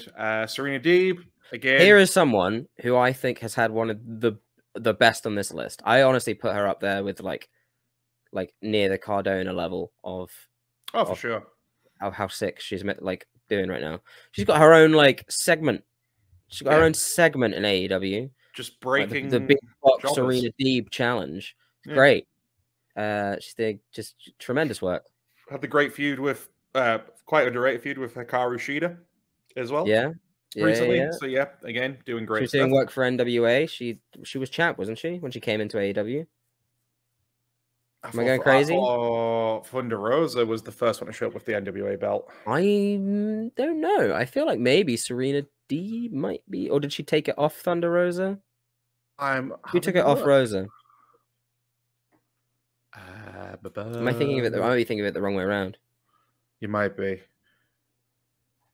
Oh, hang on. Dee made an all-elite debut on September 2nd, 2020, episode of Dynamite, losing to NWA Women's Champion Thunder Rosa. So Dee didn't bring the belt in. Might have took it off her afterwards, but yeah. I think so. I might be going crazy and that didn't happen. But regardless, Serena Deeb is doing great. She deserves it. 100%. Sean Davari. Let's double check if it's the one I'm remembering. Yeah, so obviously he's somewhat been in and out of WWE for ages because obviously he was the manager of Muhammad Hassan back in 2004, and then he's kind of birthed his own career. Mainly just did stuff on 205 Live before he left, didn't he? Was that what? Yeah. He went to do a bit of stuff at Impact Wrestling, and then now he's in Major League Wrestling MLW doing like stuff there. So cool. Still getting work, still getting fairly featured. Ty Conti, again, another name in AEW, and is gotten better. Like I think when she came in, wasn't a lot behind her, but she's on the rise. I think, in my opinion, she won the Observer Most Improved, didn't she? I think she's very. I think she's very over. I think she's got a Liv Morgan quality about her with the AEW crowd. Yeah, where she's just bubbly, fun, and people really enjoy in the ring. She's pretty good. Yeah, for sure. And she's also now with Sammy. So good on Sammy. Well done, Sammy. Yes. Yeah. Awesome stuff. Travis Banks, we'll skip that one. Tino, help. Tino Sabatelli. Yeah. Sabatelli. He was. So he used to be an American footballer and got brought in to the wrestling fold. So look what he's been up to. He wrestled in NXT a bit. Tino Sabatelli. Oh, so he got released in 2020. He should have been All Elite apparently for a little bit, and now apparently he came back to WWE. Then he went back to WWE, and then it looks like he got released again. Did he get released twice? Oh. Yeah. He on October 16th, 2020, it was reported that he had re-signed with WWE. However, on June 25th, 2021, he was once again released from his WWE contract. That I would. Yeah, he's not really done much then. He's just kind of gone in circles. He's been fucked around a bit. Yep. Yeah. Poor guy. Yep. Help. Yifang. Let me check that one. Thank God you're here for the names, because I would just be absolutely butchering them. See, here's the thing: you just say it with confidence, and it's fine. Just even if you say it wrong, if you say it with confidence, you don't need to stress. We're starting a book club, and I can't read. It's just I just don't know. Certain things just trip me up. It looks like he finished his career in WWE. Yeah, it looks like. Was he like one of the names that they signed from like China or something? Yes. Okay. Yes. He also goes by Rocky. Oh, cool. Zack Ryder. Already covered that in great detail. Mr. Matt Cardona. Why is it there? Was he at the top as well? No, because we started it and then decided to do this. Yes, you're right. Yeah. Well, he's doing all right. Whatever. He's fine. Zelina Vega, who was released, and then she was released after talking about unions. Yes. And standing up for disappeared all of a sudden. Rights, and then she got canned the next day. And then she went. That was back. Actually our second ever episode talking about unions. Yeah, I think so. I think she'd just been released then as well. Yeah. Crazy. And then she went back. She won Queen of the Ring. And then that's it. Hasn't had a proper program because they don't know how to book things. No. Which is a shame because she's really fucking good. Especially as a manager as well. She was amazing for Andrade. I think she is tremendous. She deserves Queen of the Ring, but she deserves to have more of a match. Was Queen of the Ring decided at Saudi? Yeah, so they did both the King and Queen finals at Saudi, I believe. Moving on. Before we go through the 2021 ones, can we take a quick 5-minute? I just think we can. Cool. Of course. We'll put up a will. Oh, okay. I'll just be right here. All right. Well, you got this, man. Cool. Oh, wrong thing. That thing. There we go. Oh, the amount of people that have been released and fucked around by that company irks me to no end. Especially these people that have just uprooted their lives to go and work for them, and just been released the next day. It's fucking despicable. And it's the reason why the most evil thing that happened this year was all of those releases when they had record profits. Even if they didn't release all of those people, it would still fucking be record profits because it was never really about properly money saving. It was just about making the bottom line look, trimming the fat, making the bottom line look good. Because they do it a week before a shareholder meeting, almost every time they do it before a quarterly meeting. And it sickens me that they can fucking live with themselves after doing that. Anyway, it's why I never would ever want to work for the Dub in its current state with who's in charge. I would not want to work for that company. And anyone who does this day and age, what you idolized as a kid, it being, when you imagined, being at a WrestleMania, main eventing it or whatever, it's not that company anymore. It's just not even close to that company anymore. There's no wonder or magic. It's the most calculated, stupid shit. And plus, they're not going to hire you anyway because you're not a fucking NFL player. You don't dream of being a wrestler because you're an NFL guy, I assume. Maybe. I don't know. You might dream of both. Some people do. But anyway. Ridicule. Anyway, that's me ranting without Greg. He'll listen back to this, I'm sure. What else? I just can't believe you'd do that in a pandemic. Because I didn't bring up that it was a pandemic as well. It was a fucking pandemic. There was so little job security for any of these people. Even just at every level of that company, in the office, in the training, there just doesn't seem to be any kind of security. And I don't blame them for having low morale. All of those stories coming out about them having no morale at that company. Of course they fucking don't. Why would you have any semblance of like positive energy there. It just fucking boggles my fucking mind, man. Ridiculous. And I remember people trying to talk about how AEW letting contracts expire is the same. Are you fucking insane? Are you insane? Not only do they let wrestlers go and work anywhere else, which they aren't doing for wrestlers currently in WWE, they'll fire all of these fucking people, right? Due to budget cuts. And then when a wrestler like Mustafa Ali says, I would like to leave the company, they say, fuck you. No, sit at home for 2.5 years. He is potentially going to be stuck at home for 2.5 years just because they don't want to get rid of him. Just because they don't want him to go to a competitor. Fuck me. Like, just think about all of those years. That's 2.5 years of matches he will miss. That's 2.5 years of like story time that he will not be able to tell.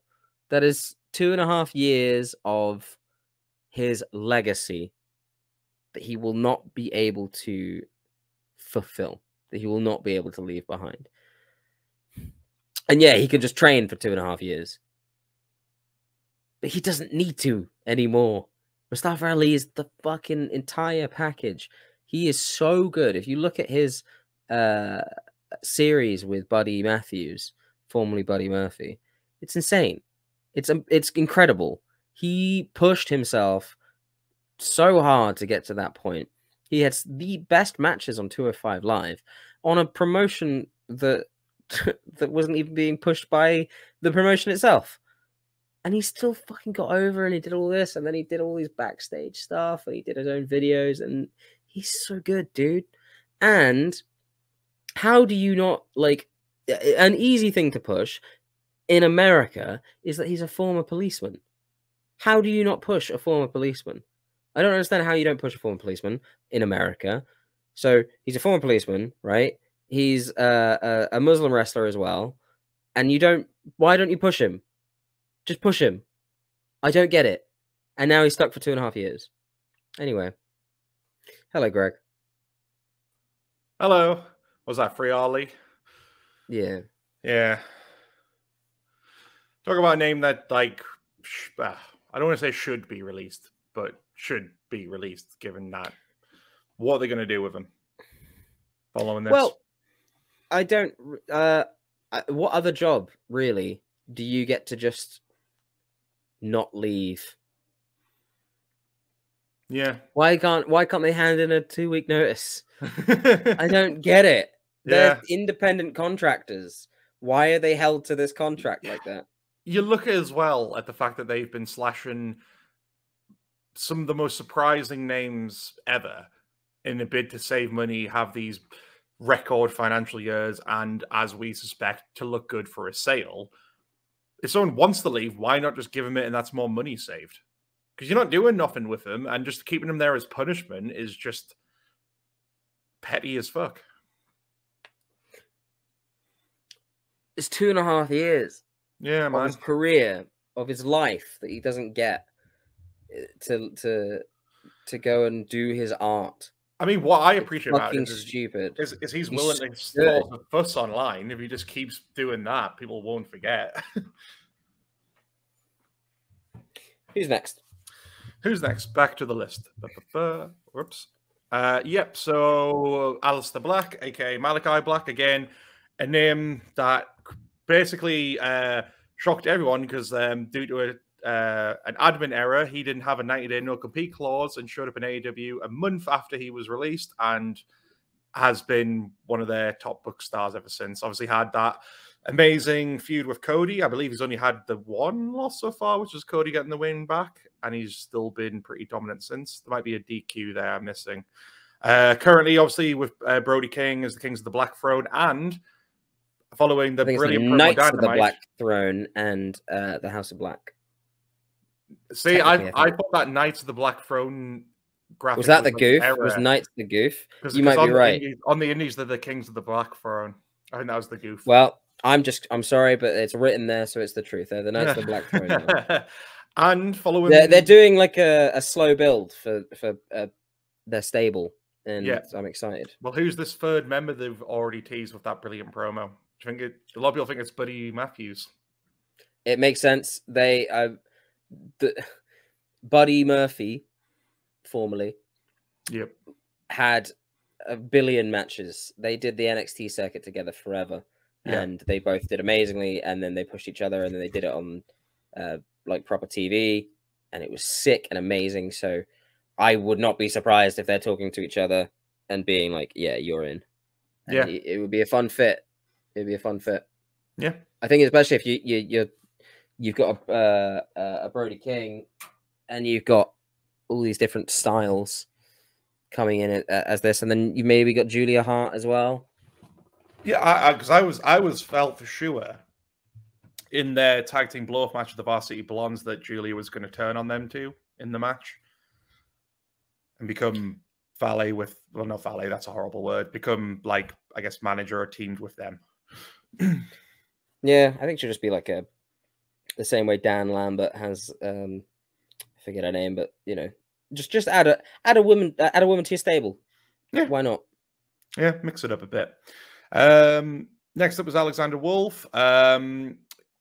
He is mainly back in WXW now, I believe. He did have. He was supposed to have a match with Progress on their return show in January for live audiences, but he had to cancel at the last minute, I believe. So mainly working the indies, but just back in Europe, working the promotion where he basically got his name, I believe. I think WXW was where he kind of became known. Mm-hmm. Yep. Andrade, again, similar to Malachi. I mean, what's been your thoughts on his run in AEW so far? He hasn't really had the chance to do much. Yeah. I am enjoying NXT run is incredible, but I am enjoying the Hardy stuff. To be fair, like even though he's not wrestling, I'm enjoying the weird little thing he's got going with Matt Hardy. I think he's also possibly just building his stable. It's taking a while. The stuff with I find it funny every time he thinks that that Sting is paying Darby. I find that funny. Yeah. He doesn't understand the concept of friendship, so he just assumes that they're being paid to hang out with him. It's just all about money to him, basically. Yeah. One thing I was very disappointed of was he didn't get to go further with his partnership with Chavo Guerrero, because that was really good. He was like a perfect mouthpiece for him, and I get why, because like, Chavo had to leave because he works behind the scenes on the Young Rock program. Sure. Yeah, so that's why he had to leave for a bit. Apparently, he was going to come back, but I don't know what he'll do if he's not with after the Andrade split. So who knows? Yeah, again, I just want to see him wrestle more in AEW. I just feel like he's not had many matches. He's mostly, at least he's featured every week, more or less at the moment. But I would like to see him actually wrestle more. I've got next up is that Ari Sterling? Yes, Ari Sterling. I searched that and I couldn't find much. I think I'm sure he just continues to wrestle on the independent circuit in the States. Absolutely. Then you got Aria Davari. He is actually related to the other Davari we mentioned, isn't he? Yeah. Are they brothers? I think they're brothers. I don't know if it's a different relation. I'm pretty sure it's brothers, though. Yeah. Let's see what he's been up to. Currently appearing for New Japan and All Elite. Huh. Yes. Yes, he is. Well, according to so far on Wikipedia, he had the one match against Dante Martin back in November, which he lost. So maybe it's more New Japan, but even then it doesn't look like there's much in that set of what he's been doing there. I can't remember any match I've seen of him. I think it's a New Japan Strong anyway. Yes. Let's see. Arturo Ruas. Lebanese-born Brazilian professional wrestler. He had a match at AEW as well. on Dark. I think that's it. Yeah, not heaps. I remember him briefly in NXT, but yeah, probably again indie stuff. I imagine under Tiger Ruiz. Ashante Adonis. I don't remember her either. Rings a bell, but I do not remember what she's done. Yeah. Sorry, jeez. Oh, he was part of Hit Row, wasn't he? He was part of Hit Row. Wow. Yeah. Well, Hit Row had only just begun to pick up steam, and then they killed it anyway. Well, I mean, we might as well cover all the Hit Row hits. They will be coming up. I believe they are having a reunion on an indie show soon, and there's rumor that Swerve Scott is heading to All Elite as well. Yes, there was I can't remember who it was. Was it this guy that like shat on all the other promotions and then very swiftly ended up getting fired in like the next round anyway? It could have been. I remember when Hit Row was very active on Twitter, like bad mouthing all these other promotions, and then all of a sudden, yeah, he was gone next. So who knows where he could end up? We've got Asher Hale, who works under, I think his real name, Anthony Henry now. Again, someone who's appeared on AEW Dark and had a match against Eddie Kingston in a losing effort. Again, probably just working a lot of the indies. Augustus Gray. Also known as Anthony Green. What? Oh, yeah. I see. Yeah, it doesn't look like he's been, well, not much from what I can see since he left either. B-Fab, again, mentioned in there, Hit Row's got a reunion. Did she do much else? Like, have any of the Hit Row members really done much? I think B-Fab's come back recently to the wrestling. The wrestling. Come on, buddy. Come here. Pro. We got a cat with us. Yeah. Kitty. I can't see much for B-Fab. Again, there's Hit Row supposed to be doing a reunion at some show soon. Billy Kay, we'll cover her obviously with a partner, Cassie Lee.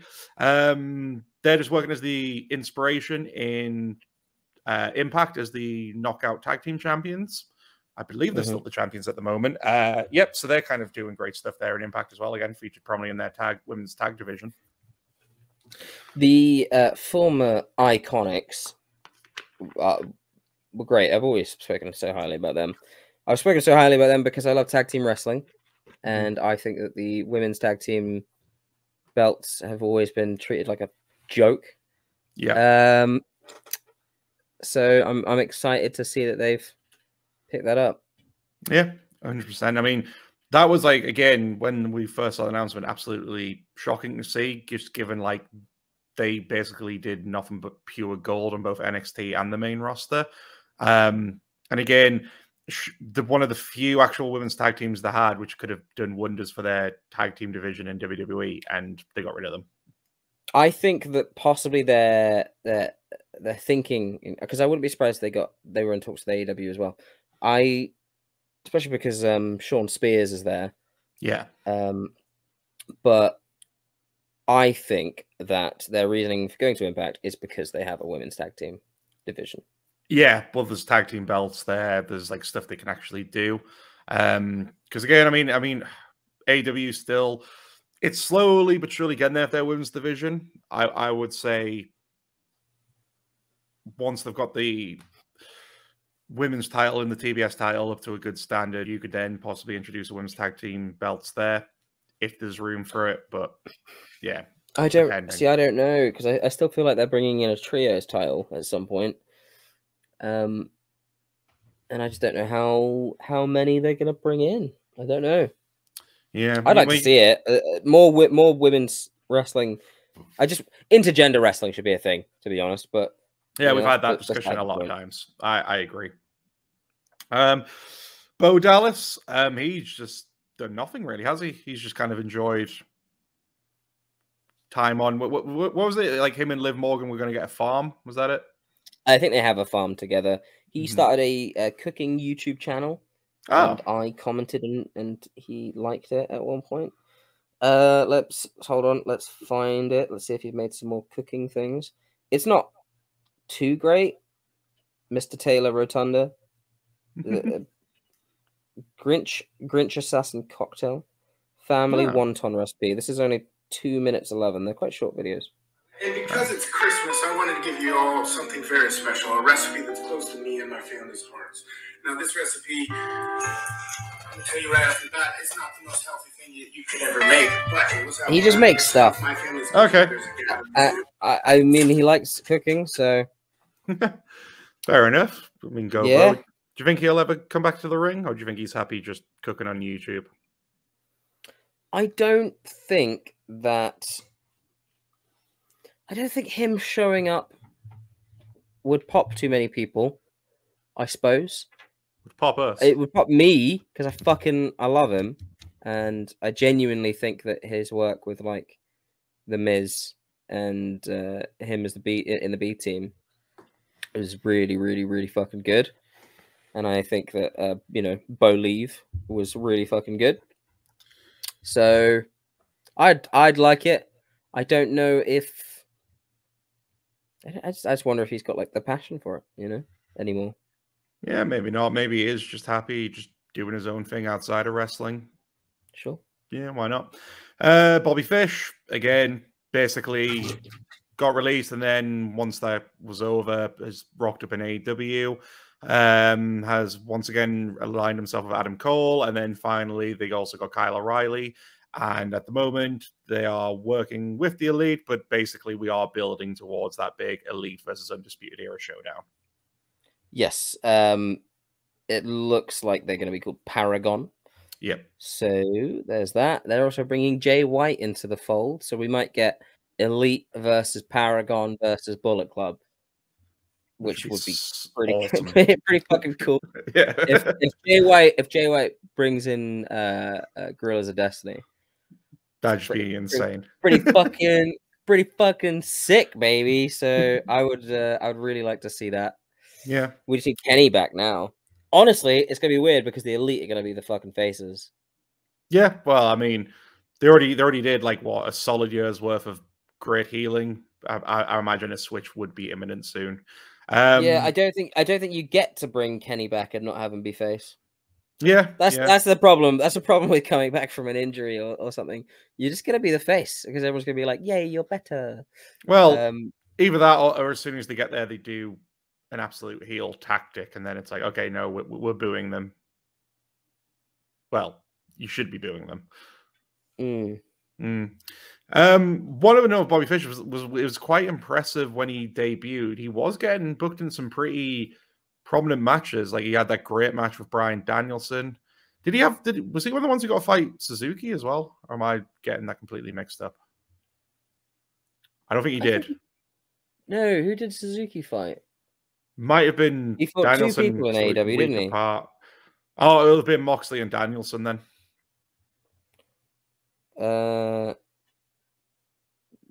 Yes. Yep. Yeah. Don't know why I thought he fought Bobby Fish as well. But either way, Bobby Fish is like, he was booked pretty prominently when he came in. And then I always wondered what they were going to do. But then obviously because they got Kyle, they've got Red Dragon. That's another Unreal tag team as part of another Unreal division. I think they could honestly be, because they're coming up in AEW, they've got 2 battle royals to determine the #1 contenders against Jurassic Express at Revolution. I think they could be one of the teams to win it because they're still slowly building to this blow off of the Elite. I think until then, have them in the tag title picture a bit. Yeah, I'd like to see that. I think they just reinvigorate the tag title for a bit. My thinking with the trios title is that if they do that kind of thing with Jay and God and Paragon and the Elite, that's the trios thing. Whereas these, if they're not doing that, these talents should be progressing the tag scene. You know, FTR should be up there winning the title back, I guess. I don't know. Right. I'm looking at your scroll bar on the right-hand side, and it looks like we're barely anyway through this thing. So let's breeze through the big names, I think. There's like a bunch of it goes on to underneath. something else. It goes on to something else. Let's breeze through the big names. We'll breeze through quickly. So Braun Strowman, we already kind of mentioned with EC3 promotion. He's controlling his narrative, whatever. Yeah, Bray Wyatt hasn't been seen. This is one of the biggest names on the list, and it doesn't seem like much is happening yet. I don't really know what's happening. He was at an AEW show.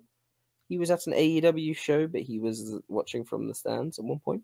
Oh, yeah. And he's working on shows and stuff, I guess. So, yeah. I still think it'll be maybe next year we could see him come back. I think it's still going to be a while. Yeah. Maybe. Bronson Reed, New Japan. Yeah. Buddy Murphy, now Buddy Matthews, potentially going and doing stuff with Aleister Black. However, he went to go work for New Japan Strong specifically, and they gave him the Okada match, and it was fucking cool and it was sick. Really good shit. Chase Parker, don't know. Chelsea Green, Impact. It's pretty good work. With Cardona, working with him a lot on the indies. She's been heavily involved with his GCW stuff recently. Because they had the big show at the Hammerstein Ballroom, and they had her come dressed out as was like Miss Elizabeth, I think, or like woman or something like that. Yeah, there's playing in his stuff quite a bit and also doing her own thing. I think she's got her own podcast. Kurt Stallion. Don't think I remember. Let's do jumps now. Ember Moon back as Athena, just sort of kicking up a storm now again, really putting the marker out there. Yeah, I think she had a match with Thunder Rosa. Ooh. I don't know what promotion it was. I know that a couple of people in the crowd were cunts though. So, and there's a bit. I'll try and find it and send it to you. She like did a promo after, not even a promo. She just yelled at the fucking people that were doing dickheads afterwards. But they apparently had a fucking barn burner, so that was sick. Amazing. Hang on, Ezra Dredge. I want to mention if a guy who I think should have done great stuff in NXT, and he's proven his worth in MLW, so go check him out.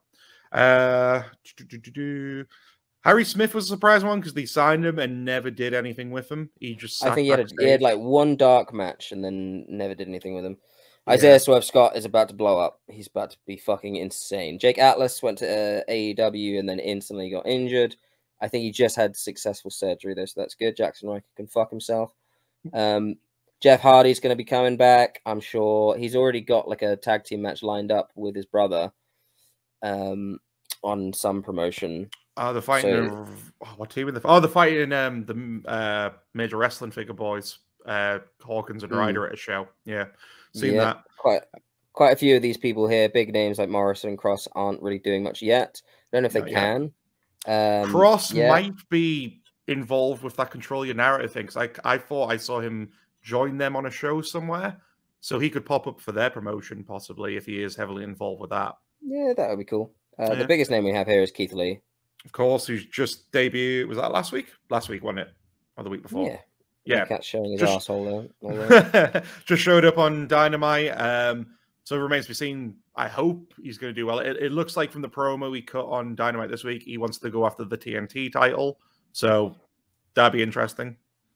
I think eventually he needs to work to the big belt, though. That's I think that they want to, even though he's obviously an established name, I think that he and the company want to build to that, because whoever he takes it off there's probably a lot of things planned for Hangman's run. It's probably going to be MJF beating him or something like that. So they're working that way, and he will win that fucking belt. I mean, he's in the Revolution ladder match, right? It's for for a title shot, isn't it? Yeah. So the winner gets a shot at the big belt. Unless, I mean, I don't know if it's just the general title shot. Maybe he could be the one to be like, I want to use this against the TNT title. But I think it's meant to be for the... Yeah, no one would do that, though. I think they're booking wise. I don't think they'd say that. They'd say, I want... No one would say they want the lesser title, even though it's not really a lesser title. It's the whole thing. He wouldn't. Yeah, I know what you mean. The biggest name we have on there now is Lars Sullivan and his big red pants. I don't think he's done anything since leaving, because anyone would want to sign him. Mia Yim is coming back next month, I believe. Is she Mickey going to James be doing some good today. What?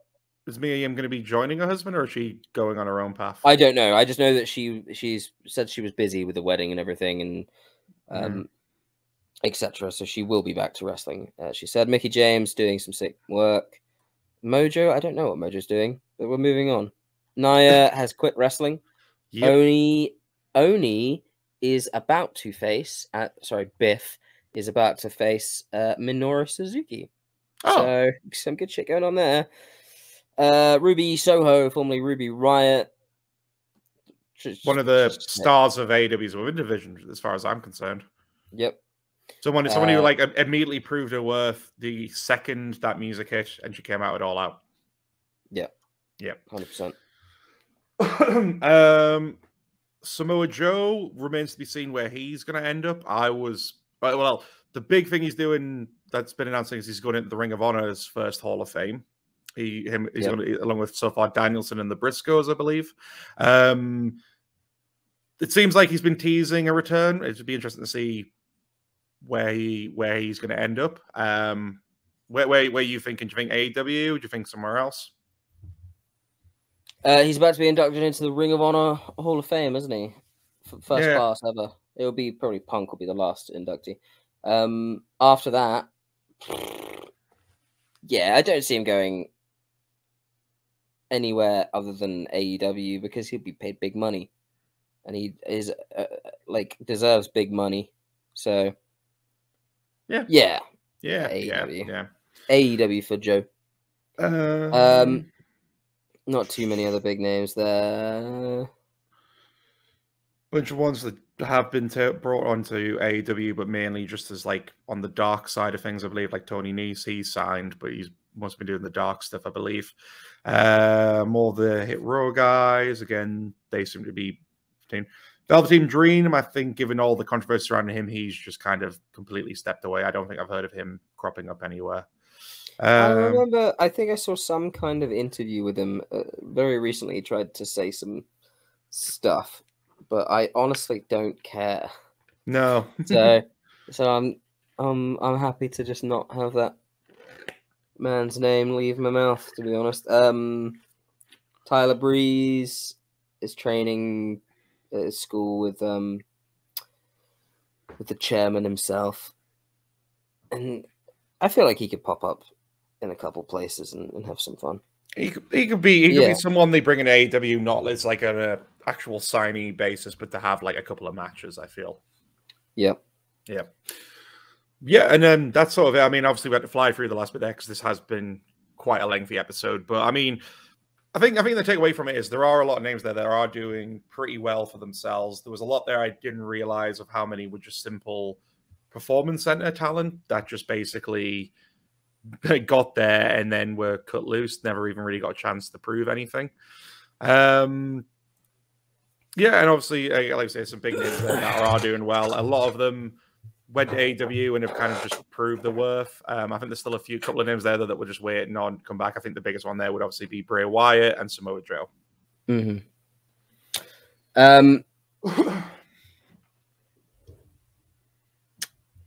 I think that with a lot of those names, I just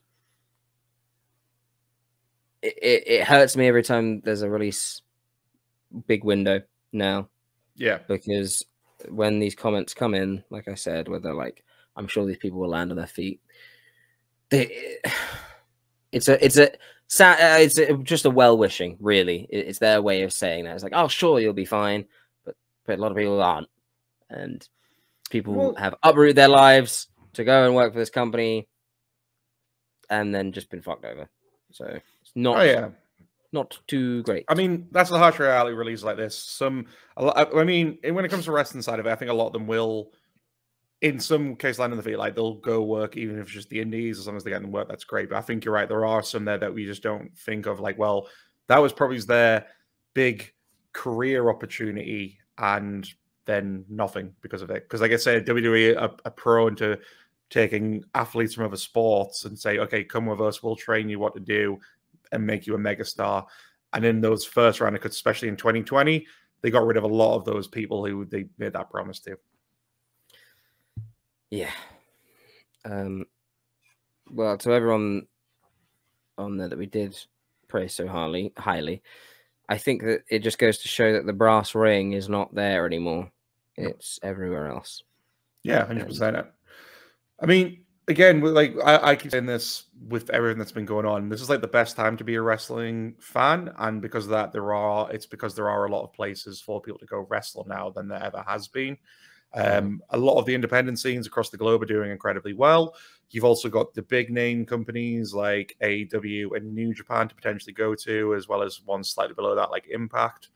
So I feel like if this kind of thing had happened, what, 5 years ago, or even a bit longer than that, like 10, it'd be a different story because there wouldn't have been that many places for them to go to. Yeah, I think so. Indeed. We talked so much about releases this year because it's so depressing all the time, and it's why it won the most disgusting booking move of the year, or booker move of the year, the Wrestling Observer Newsletter Awards. Because it's fucking gross. And we gave it the fucking golden disgusting. Huggy. Yeah. It's fucking gross. We should rename that specific one instead of that being a golden huggy. It should be like the piss colored huggy. I believe the piss filled huggies. The award itself was like shithead of the year or something, I believe. Yeah, that's bad. Can't even remember our own awards.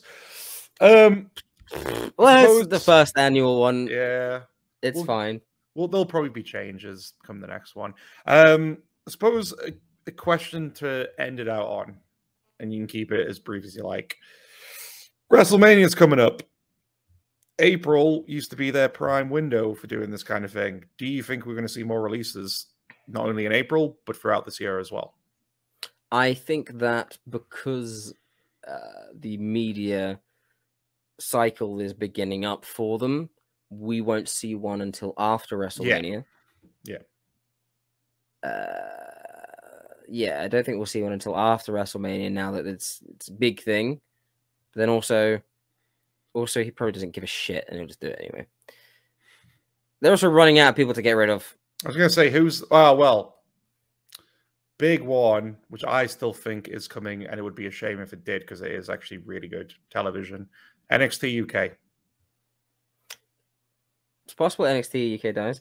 I hope it doesn't before I'm a wrestler, because I won't. Less likely for me to get booked, is all I'm saying. But no, I think that if they do drop NXT UK, that's a big influx of talent coming into the UK scene, and I hope all of those people land on their feet. Well, the thing is, they're not going to let go of all the NXT UK talent, because they can just send a bunch of them to NXT in the main roster. But there's still a lot of names there, if they completely decide to shut it down, that they would potentially get rid of, in my opinion. Yeah, I don't see them getting rid of Dragunov or Devlin and people like that. Mustache Mountain, They're not going to get rid of Mustache Mountain. Don't even hesitate. No, but I would prefer them to at this point, because I don't understand why they're not all together and on the main roster and working. I mean, they are doing great things in NXT UK. They're the tag champs at the moment. Yeah, but where's Pete? Having a weapons cage match on Vengeance Day. Wasn't he moved up to the main roster, he did move up. He moved up and did some dark matches with Ciampa. And he hasn't debuted on Raw, SmackDown. No, he hasn't. Well, he has. He technically had a debut a long time ago. Well, yeah, he had that match against Enzo Amore, but... that counts. Preamble. Yeah, I think Pete will be going up there soon. Is my take on it. Good and also bad. Fucking whatever. I hope it's. I like seeing good wrestling. I hope we start to see some good wrestling, because WWE hasn't had good wrestling in a while. No. Any closing remarks there, buddy?